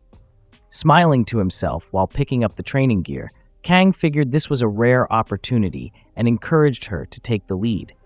But as Chloe picked up the wooden practice stick, she looked at it curiously and asked, puzzled, if they weren't supposed to be using real swords for the lesson. Kang is flabbergasted, trying to convince himself that he must have misheard her, because who in their right mind trains with a real sword during a casual session? It's not like their lives are hanging in the balance, after all.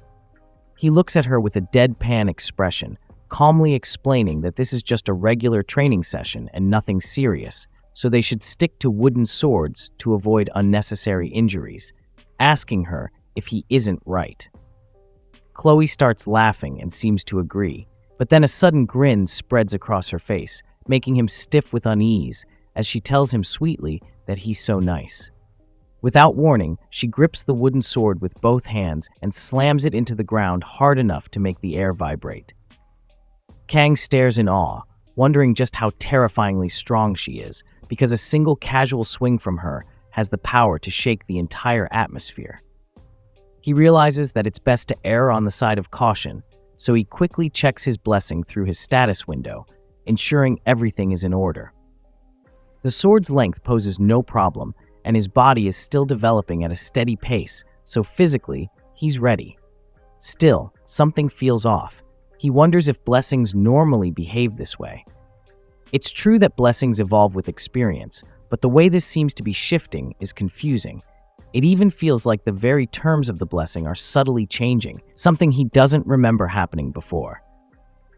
He questions how much further he must develop before his blessing syncs with him properly. Meanwhile, Chloe waves her hand in front of his face, confused because to her, he's just been zoning out into empty space. She walks up, asking if something's wrong, and Kang apologizes, realizing he's the only one who can see his status window and probably looks insane just staring blankly like that. Regaining his composure, he nervously asks her to go easy on him for their first lesson, and she gives a sheepish nod. Holding the wooden sword in his trembling hands, Kang steadies himself, lifting the weapon with pride. It's finally time to begin. Chloe mirrors him, picking up her own sword, and the moment thickens with anticipation.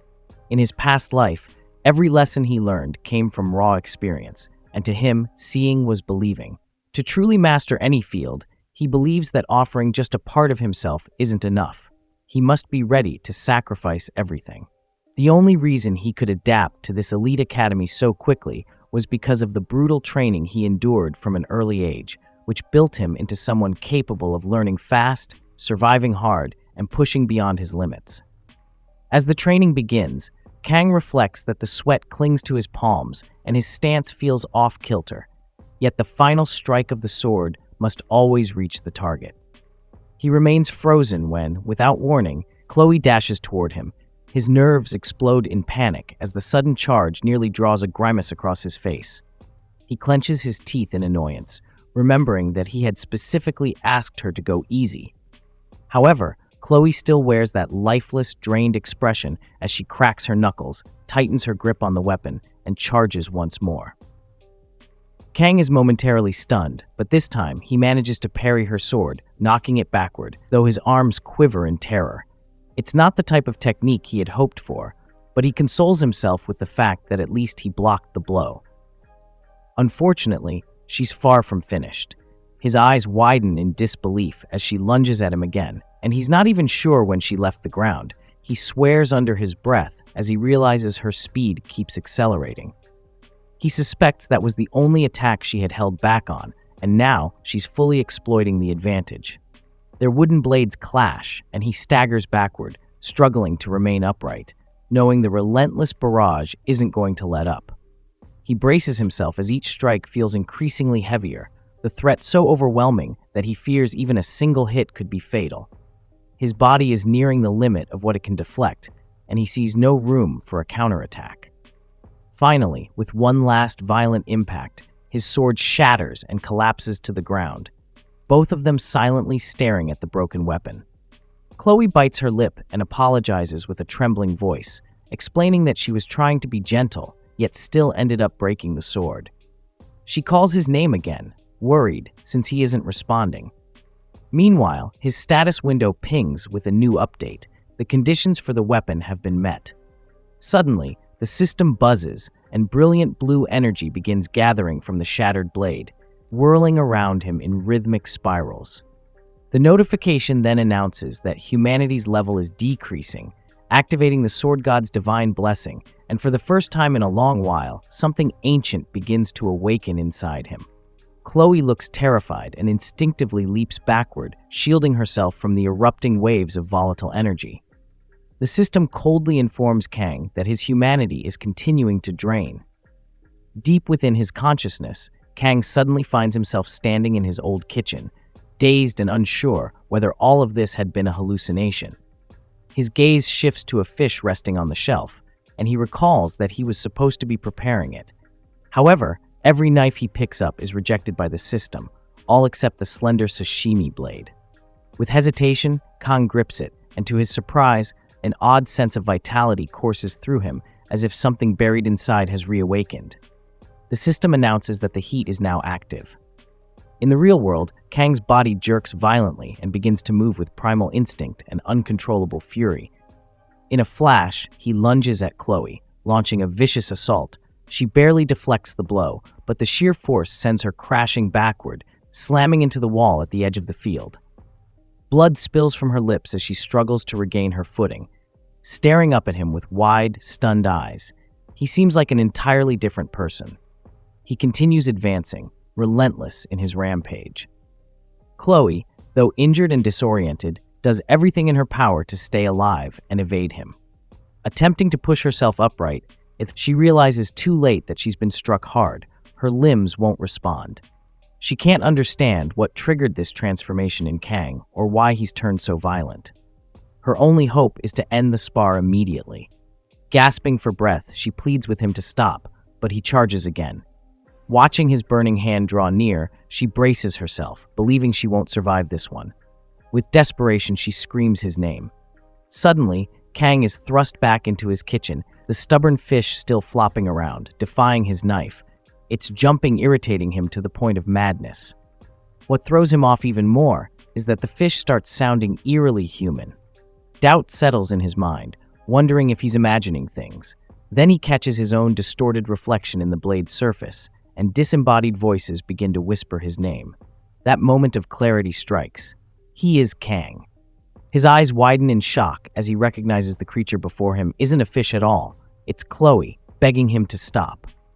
Jolted awake, he abruptly releases the blade and steps back from Chloe. She gasps, blinking as she opens her eyes and sees Kang, who now gently holds her and tells her they should end it for today.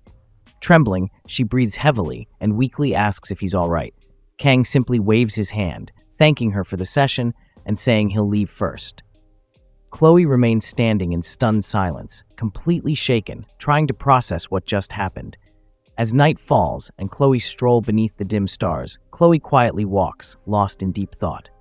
Ever since the entrance exam, she has harbored a growing sense, an intuition more than anything, that Kang's capabilities weren't just exceptional, but downright unnatural. It wasn't training or a refined technique. It was pure instinct, raw and terrifying. She recalls how, during their sparring, he subconsciously triggered his divine blessing, and even then, with just a halved wooden sword, she found herself completely outmatched. As she reflects, her gaze distant, a voice calls out to her from behind, mocking that she looks quite satisfied, causing her calm expression to twist with irritation. It's Nox, a second-year student of the Tiger class, easily recognized by his eerie demeanor and ever-present mask. He approaches slowly, repeating her name with a mocking tone. In response, Chloe addresses him coldly as brother, clearly unimpressed. Nox, adjusting his mask, scoffs and remarks that he hadn't realized entering the academy came with the cost of mingling with such lowly people. Chloe narrows her eyes and sternly warns him not to refer to Kang that way. Realizing the boy's name, Nox scoffs again, warning her that if she keeps associating with him, the auditor will erase his very existence. But Chloe, her voice unwavering, looks straight ahead and states that even if every last one of the auditory came for him, not one of them would be a match for Kang. Without waiting for a reply, she walks off. Nox remains still, thoughtful, his mind now haunted by the name Kang. Meanwhile, Kang himself wrestles with a haunting realization that the power he's been granted is no divine favor but something far closer to a curse. He once tried to avoid depending on the sword god's blessing and sought out another weapon, yet that cursed power followed him, overtook him, and danced him around like a puppet on strings, mocking his resistance. In that terrifying moment, he felt no fear, no agony, just an overwhelming, seductive euphoria as the curse whispered commands, slash, cut, destroy. He surrendered, losing control of his body, intoxicated by the unnatural strength. But it was Chloe's desperate cries that finally reached him, the voice calling his name. Kang cut through the madness and grounded his splintered identity. That single moment of clarity urged him to hurl away the wooden sword clinging to him like flesh, instinctively knowing that if he didn't, he'd lose himself forever. The very same yandere who once tried to kill him had now pulled him back from the brink of oblivion. Though he was initially irritated that she'd broken the sword and triggered everything, gratitude soon replaced the anger. Still, confusion lingered, Why didn't he rage or spiral further? He had briskly exited the room afterward, fearing another unwanted activation of the sword god's blessing. But deep down, uncertainty gnawed at him. Can he really keep this curse at bay for the rest of his life? The sword god's blessing may be labeled a gift, but it drains his lifespan as payment. That power, unasked, unwanted, was a burden he would carry until the end. Thrown into this world as an outsider, all he ever wanted was a quiet, ordinary life, handling small problems one at a time. Yet now, under the starlit sky, he comes to a grim conclusion. There is something inside him clawing at his sanity, a force that seeks to consume his reason. This is no gift. It is a curse, one that should never have been bestowed upon him in the first place. 3 days later, back in the classroom, a boy with violet hair tells Chloe something crazy happened yesterday, and she should check it out too. She nods with a smile, promising she will. Then her gaze shifts toward the empty seat, and she realizes she never got Kang's number. It puzzles her. Why hadn't she asked sooner? After all, she even visited his dorm. But the only thing that answered her knock were muffled groans of pain. She worried that barging in might make him hate her, so instead, she left quietly, walking away while he suffered behind the door. Sitting in class now, she admits she enjoyed watching him from a distance, especially when he seemed lost in thought, resting his chin on his hand. She's lost count of how many times she's stolen glances at him in just one day. She avoided talking to him directly, afraid he'd find her irritating. Initially, she believed her attraction was because he'd risked everything to protect her, but maybe that was just an excuse. Now, sitting alone, she simply misses him. The following day, the instructor yells at the class, demanding silence and questioning whether they enrolled in an elite academy just to fool around. Since it's raining today, he declares it will be a study period instead of training. As he scans the room more closely, he realizes Kang is still absent. But knowing his character, the teacher assumes there must be a good reason, so he decides to trust and wait patiently, like any true mentor would. He shouts again, urging the students to begin their studies. Then, the classroom door creaks open.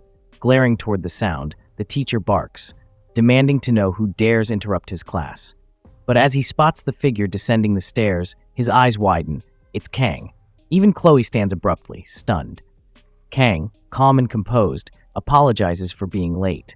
The teacher, surprised, tells him not to worry and asks him to take a seat. The other students all turn their heads, whispering among themselves about the special student, some wondering aloud if he always looks that serious, and others even remarking that he's good-looking. After the lesson ends, the students file out, some complaining about being hungry and planning where to eat. Chloe, feeling anxious, calls out to Kang.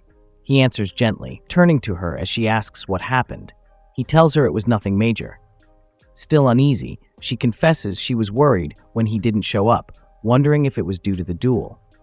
He stays silent for a moment, then quietly replies that he was just feeling a bit unwell, thanking her for her concern. Her expression tightens with confusion, but she manages a small smile, saying if that's true, she's relieved. As Kang looks at her, he thinks to himself, just as he expected, it's not easy for her to believe him. For the last 3 days, he has endured something close to extreme withdrawal, so overwhelming that his mind is drained, leaving him unable to leave his room or eat anything. He remains curled in bed, quietly begging for the cursed convulsions to stop. The agony he faced was worse than anything before, a cruel price for wielding and using that shattered weapon. But that wasn't the only consequence. When he looked in the mirror, although his face looked nearly unchanged, his expression had grown hollow, and even strands of his hair were turning white. The message couldn't be clearer. It was a punishment from that deity. Now, as he looks at Chloe, he notices a hint of guilt in her expression. It makes sense, considering the last time she saw him was at the training field in that state. Still, he needs to let that go. Trying to change the subject, he shifts the conversation toward dinner, asking her if he can finally take her up on that offer today. She's caught off guard, her eyes wide as she confirms if he's being serious. He assures her he isn't joking. He genuinely wants to try her cooking this time. Her mood lifts instantly, and she starts bouncing with joy, promising to give it her all and sharing how excited she is. He watches her with a soft smile, thinking she truly seems happy about it. She keeps gushing, saying she'll prepare everything he wants and asks what he'd prefer. He says he's craving fish. It's been a while. The last time he ate at her place, he couldn't keep anything down. In fact, that meal had cost so much that he never attempted it again. Suddenly, he senses something, like someone watching them. He glances toward a flower nearby, wondering what that strange feeling was. Instinctively, he turns around sharply. Chloe follows his gaze, asking if something is wrong. A boy stands in the shadows, glaring in their direction. The intensity makes Chloe panic as she recognizes the figure. It's Nox. Her sudden shift in demeanor doesn't go unnoticed by Kang. He asks her if she knows who that is. After a brief pause, walks up to Nox, telling him that if he's got something to say, he should just say it instead of lurking and staring. He also catches a strange glint in the guy's eyes. But before anything escalates, Chloe quickly steps in, standing beside Kang and urging him to ignore the stranger. She addresses the boy, calling him Oppa, and demands to know why he came after she specifically told him not to show up there. Kang gazes at her, gradually realizing that the man confronting them is Chloe's brother, while Chloe, still visibly upset, presses Nox with tense words, demanding to know why he's here. Kang detects a shift in her voice, noting that although it's edged with sharpness, there's an underlying tremor, a subtle but unmistakable waver in her tone that speaks of deeper unease. Nox's attention shifts to Kang, and he finally addresses him directly, remarking that he doesn't seem like much, then turning his scorn toward Chloe, asking if she truly intends to break Aditor's sacred codes for this man. His accusation sparks Chloe's fury as she yells back, saying Auditory or not, she has no ties left to that life. But Nox coolly reminds her that blood, once spilled, cannot be erased, stating with quiet finality that if one is born as an auditor, they remain one forever. Kang listens intently, gradually discerning that Chloe speaks with the defiance of a rebel, while her brother's words carry the gravity of a man reciting lines from a period drama, wondering if the two could possibly tone their theatrics down even slightly. Then, without warning, Nox's irises flare a deep, menacing red as he commands Chloe to eliminate that thing and return to the fold. Chloe erupts, livid, shouting that her friend is not to be called such a thing, her fury unrestrained. Kang, caught in the middle, feels a flicker of irritation, thinking they could have at least chosen a quieter time for this drama, especially since most of the students had gone out to eat, and now the scene was bound to spiral into chaos. But this kind of tension had become familiar to him. Just then, a thought strikes him, the name Auditore finally clicking in his memory, and it dawns on him that they are the infamous faction known for stealth and execution, a cloaked force that appears mid-game, not as flashy as the noble houses, but unmatched in covert elimination. Though generally deemed weaker than their heroic counterparts, Kang knows the truth. They are peerless when it comes to assassination. Every Auditore is forged through relentless and brutal training, molded into emotionless weapons long before adulthood. And if Chloe hails from such a background, then suddenly her brother's unnerving demeanor seems less eccentric and more disturbingly appropriate, even more so than Red's usual cheerful front. Unlike others, Nox's expression shows no reluctance in the face of death. It's an expression born from routine killing. Kang understands that the Auditore likely continue to cleanse their enemies for the sake of order, and he doesn't exactly oppose killing when it's deemed necessary, justifiable even. But now, watching Chloe's frame tremble so violently she bites her lip until it bleeds, he starts to reconsider. Maybe all she wants is to live like an ordinary person. Still, like Kang's own unwanted blessing from the sword god, her life's path was dictated from the moment she was born into a world that would never truly let her change. Red was fated to walk a road lined with blood and detachment, but despite that, it's obvious he longs for something else, though that longing may never materialize. Kang, on the other hand, isn't some righteous hero, nor does he aspire to become one. Though all of it rings true, Kang still finds himself laughing bitterly, silently mocking his own helplessness. He knows he can't save the world and can't even save a single life. With a resigned sigh, he gently urges Chloe to step back, calmly telling her he'll handle the man before them. Deep inside, he accepts that this strange power of his is truly a curse, but ironically, it's one that refuses to let him lose.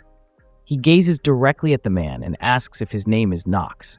As the thought lingers, he reflects on how he tried so hard to escape the blessing of the sword god, yet no matter what he did, it clung to him.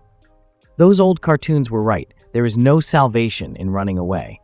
If there's no path back, he might as well walk forward. After all, he is Kang Geom-ma, a name stitched from Geom, meaning sword, and Ma, meaning demon. With fierce clarity, he turns and tells Nox to follow, casually declaring that he'll cut him, since Nox looks like someone who prefers knives. Elsewhere, the teacher remains uneasy, concerned that something troubling has happened to Kang, noting how blank and lifeless his expression has become. Just then, a girl with silver-white hair bursts into his room, cheerfully calling him Seonbae. Noticing the teacher's grim face, she asks softly if something's wrong, remarking that he seems to be spiraling. The teacher sharply turns, glaring, and demands she stop mentioning his hair loss. She giggles apologetically, brushing it off, clearly amused.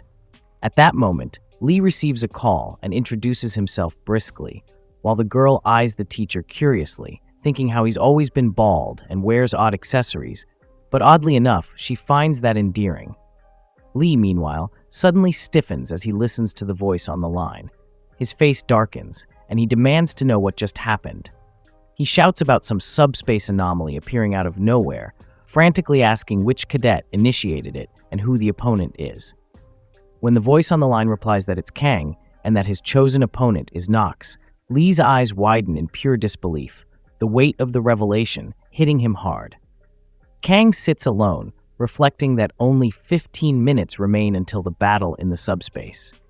He initially thought the procedure would be more convoluted, but it proceeds swiftly. The academy director even tells him that if he must go through with this, the least he can do is look after himself. Kang reassures himself that it should be fine, since they won't be clashing in reality, and there shouldn't be any physical harm, though the chance of incurring psychological trauma still exists. However, none of that nonsense matters as long as he emerges victorious. He hears all the commotion from the waiting room and realizes that spectating a duel is thrilling, but he didn't anticipate this level of excitement. It's hilariously ironic, considering he was doing everything he could to stay under the radar not long ago, and yet here he is. But now, all of that feels utterly pointless to him. Chloe calls out to him while weeping, and Kang assumes she is likely blaming herself. He tells her it isn't her fault, so she shouldn't dwell on it. She even lends him her equipment, so everything should turn out fine. They both sit quietly for a while before Chloe breaks the silence and admits that Nox is quite formidable. He replies that he is just as capable. Chloe reveals that Nox is, in fact, a prodigy with unparalleled aptitude in the entire lineage of the auditory family. When it comes to the dark arts, no one is on par with him. At just 14, he is acclaimed as the apex of dark sorcery. Kang is left dumbfounded and wonders who comes up with these ludicrous titles. Now that he reflects on it, this is exactly how it has always been, and regardless of how much he attempted to steer clear of it, this was, in the end, a decision he made. He recalls his master telling him that he is fated to wield the sword for the rest of his life, and the old man likely never imagined Kang brandishing a sashimi knife in his next incarnation. The announcer declares that the duel is about to commence and instructs the cadets to proceed to the arena. Kang rises and tells Chloe that he's heading out, and she nods in understanding, her expression tinged with sorrow. He calls out to her once more and tells her that the world overflows with all manner of prodigies, which is precisely why he intends to win.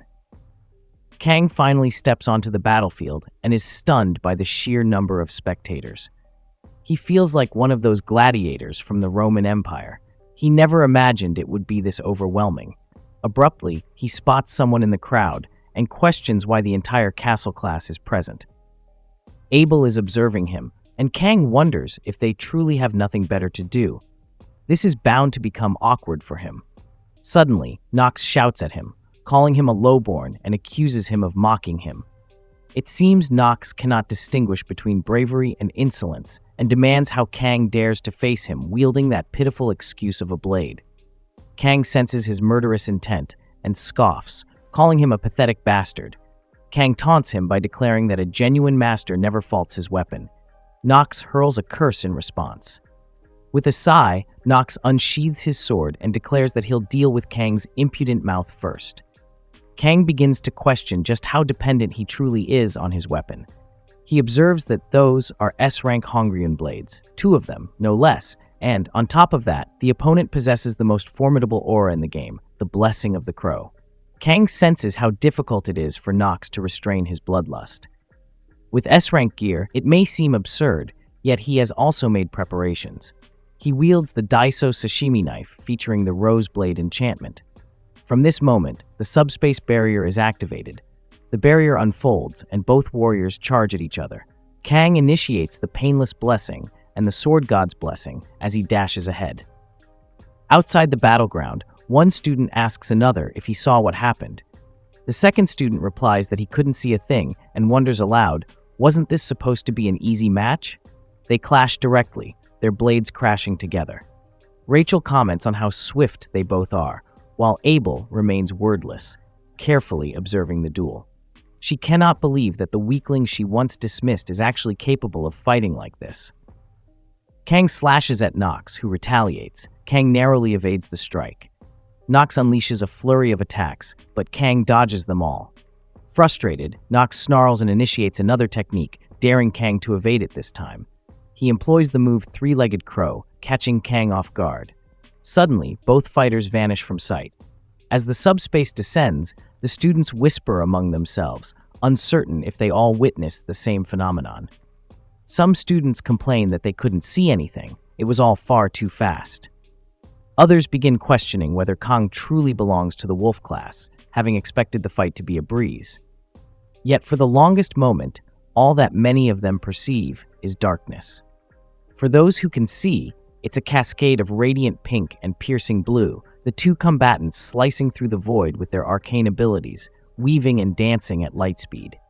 Nox begins to panic. Chloe did warn him that Kang wasn't just any ordinary guy. Even when he used the Blessing of the Crow, believing it had obliterated him, Kang had evaded it effortlessly. Watching him, Nox realizes he has become overly fixated on his speed. Witnessing Kang's skill firsthand, Nox understands that he must proceed with caution and prepare to unleash a decisive blow, one potent enough to sever through a white zone in a single swing. But the more he watches, the more enraged he becomes. He glares at Kang's pathetic kitchen knives, which now fall to the ground. The sight unsettles him. Kang is discarding his weapon mid-duel. Alarmed, he screams at Kang, demanding to know what he's plotting. Then, without warning, Kang draws a blade adorned with a rose motif and points it straight at Nox. Nox's eyes flash a deep crimson as he stares at it, bewildered, wondering if Kang is mocking him with such a gesture. He yells again, furious that someone like him has the audacity to posture like this, roaring that he'll cleave him down in a single stroke before the blood-stained Hongryun blade. But what could Kang possibly do? At that precise instant, Kang strikes. He just wanted a peaceful existence. He tried to stay low, followed the rules to the letter, avoided drawing attention. Yet now it all feels like a curse, like something is chasing him, something attempting to consume him from within. It's as though a presence inside him begs him to hold back, and in that moment, he relinquishes control. If escape is no longer an option, then he will carve through everything with absolute precision. Nox's hand is severed, flung into the air. He is stunned, rendered blind by the speed of the strike. Kang's blow dominates, and the students watch, dumbfounded. Even Reinhardt is frozen, shocked by the elegance and brutality of the technique.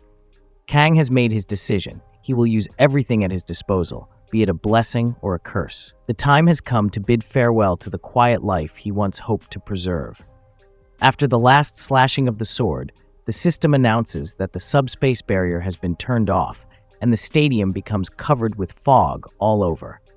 The students are tense, exhaling, awaiting the circumstances, and as the fog settles down, Nox is seen bending on the floor with his blade in his hands, while Kang is putting his sword back into its cover. The blade shines with his blue energy, making the girl's eyes widen up. The system announces that the subspace duel has come to an end. Kang, staring at the audience, scratches his head, thinking if he should have expected this kind of reaction, but he guesses that there is no turning back now. He remembers that he did all of this with just a knife that was made for cutting fish, and it's something he has always felt, but cutting a person is ridiculously unpleasant. The only consolation he has right now is that both the Mao brothers and Knox were in the subspace when they fought, and staring back at the trembling body of Knox, he realizes that the specs of the subspace are pretty impressive. While Knox is sweating badly, his eyes red with just the realization of what he has just felt, Kang looks at him, thinking that he is just as strong as Chloe describes, and he has an incredible battle sense honed through experience. However, anyone would sense him through his killing intent. And just that skill is ultimately a blessing for Kang himself. The system further announces that the winner is the freshman from the Tiger class and shows it on the screen with the time he takes. The students are shouting in shock, as it's unbelievable that a freshman took down a sophomore, while he stands there in silence, mentioning that companies can learn a thing or two from such shameless publicity. But he smiles, mentioning that there is nothing he can do about it now because this is the path he has chosen for himself, and he will endure it with sheer will and grit. The next day, the students are discussing the duel they witnessed yesterday, and the only thing on their tongue is one and only Kang. From behind, Noel is silently listening to their conversation, focusing on the name, thinking that he is the guy who follows everywhere she goes, and he is the only person everyone is talking about. And yesterday was quite shocking, to say the least. Remembering the duel, she still cannot believe what she saw yesterday, because in that moment, the guy Kang, he had such remarkable swordsmanship. Whilst using only 2 kitchen knives, she is still shocked, thinking that she prided herself on her knowledge of swords because she is the granddaughter of the SwordMaster. But now, as she thinks about it, she realizes that she was hopelessly naive. To believe someone could be that strong with that kind of blade. All of these thoughts are making her mind feel completely screwed. But on the other hand, she is still curious about who the guy was that defeated her, and she wants to know who he really is so she can crush him the next time they meet. But suddenly, something strikes her mind, making her wonder if he is perhaps the top student from this year, because based on what happened, just the mere thought of it makes her whole body boil up in anger, and she bangs the table, thinking that what is most frustrating is that he is actually stronger than she is, and she wants to know what he was thinking about at that exact moment. Suddenly, she jumps, standing straight in anger, shouting out loud what he could have been thinking. Her friend, on the other hand, confused by her sudden reaction, asks her what is going on, but she smiles, telling her that it's nothing, and apologizes for the disturbance. Rachel again asks her if she is sure, because it looks like something is seriously bothering her, but Noel tells her that she hasn't been able to work out properly these days, so she feels a tad sluggish. But her face gives her away, as Rachel mentions that it looks like she is hiding something from her. Noel, now irritated, asks her what she means, but Rachel is determined to find out what is really going on in her head. And suddenly, she asks her if she is hungry, but Noel tells her she isn't, and then Rachel questions if she left her equipment at home, only to get a flat no in response, and she continues to question her, but all in vain. But the last question makes her so angry that she is jolted by it, as Rachel asks her if she is in this condition because of a boy. Rachel continues to laugh at her, looking at her awkward expression, mentioning that she didn't believe Noel would ever be in something like this. Abel shouts at her, telling her that it really isn't what she thinks it is, and Rachel asks her to tell the real problem, still teasing her with the boy, even giving her the option to name who it is. She takes the name of Leon because she realizes that he has got a handsome face, but Abel tells her she is wrong. But for Rachel, it's too funny as she laughs, thinking it's strange that she is still apprehensive regarding Leon, further questioning her if it could be the special student from yesterday, even taking his name. Just by listening to his name, Abel's face turns red, and she turns her face in the opposite direction. Rachel grins, because she now knows he is the one, thinking that she is so good at figuring these things out. Suddenly, she grabs Abel's hand, tugging her outside and urging her to come along. And when Abel asks where they're going, she casually replies by questioning what she means, confidently stating that they're heading to the Tiger class. After a brief walk, the two arrive at the classroom, and without hesitation, Rachel calls for everyone's attention, her voice echoing through the room. The entire class turns, startled by the unexpected intrusion, their eyes locking onto the two girls in confusion, while Abel starts to fidget nervously, whispering for Rachel to leave. But Rachel, as bold as ever, leaps onto a desk and calls out for a black-haired guy, clearly searching for someone in particular. A student with striking blue hair steps forward, politely asking her to step down, reminding her that no matter her status, it's inappropriate to stand on someone else's desk. Rachel, unfazed, flashes him a playful smile and blinks, cheekily asking if he doesn't think she's cute, and with no way out, he awkwardly admits that she is indeed beautiful. Meanwhile, the other students watch in silent amazement, thinking to themselves how charming she is, while Abel clenches her fists in frustration, lightly banging her forehead in disbelief. At last, Rachel spots the person she was searching for, Kang, and her eyes momentarily drift to the girl beside him, who seems completely captivated by his looks, making Rachel wonder if she might be his girlfriend. But she just smirks to herself, thinking that even if that's the case, it doesn't matter. If anything, it makes things more fun. Stepping down gracefully, she mutters under her breath that this is going to be interesting. Without warning, she strides up to Kang and gently plants a kiss on his forehead, sending a chill through Chloe, whose cheerful expression instantly darkens. Rachel casually takes a seat on Kang's desk, watching as he slowly opens his eyes, blinking at her in bewilderment, asking if she just woke him up. Still smiling, she explains that she hadn't known who he was before the events of the previous day in the subspace, and Kang, still groggy, wonders what exactly brought her here. But before he can react, Rachel lifts her finger and points toward his nose, and his instincts immediately flare. Something about this feels off. At that moment, Chloe steps in, her hand gripping Rachel's wrist, her eyes flaring red with intensity as she demands to know who she is.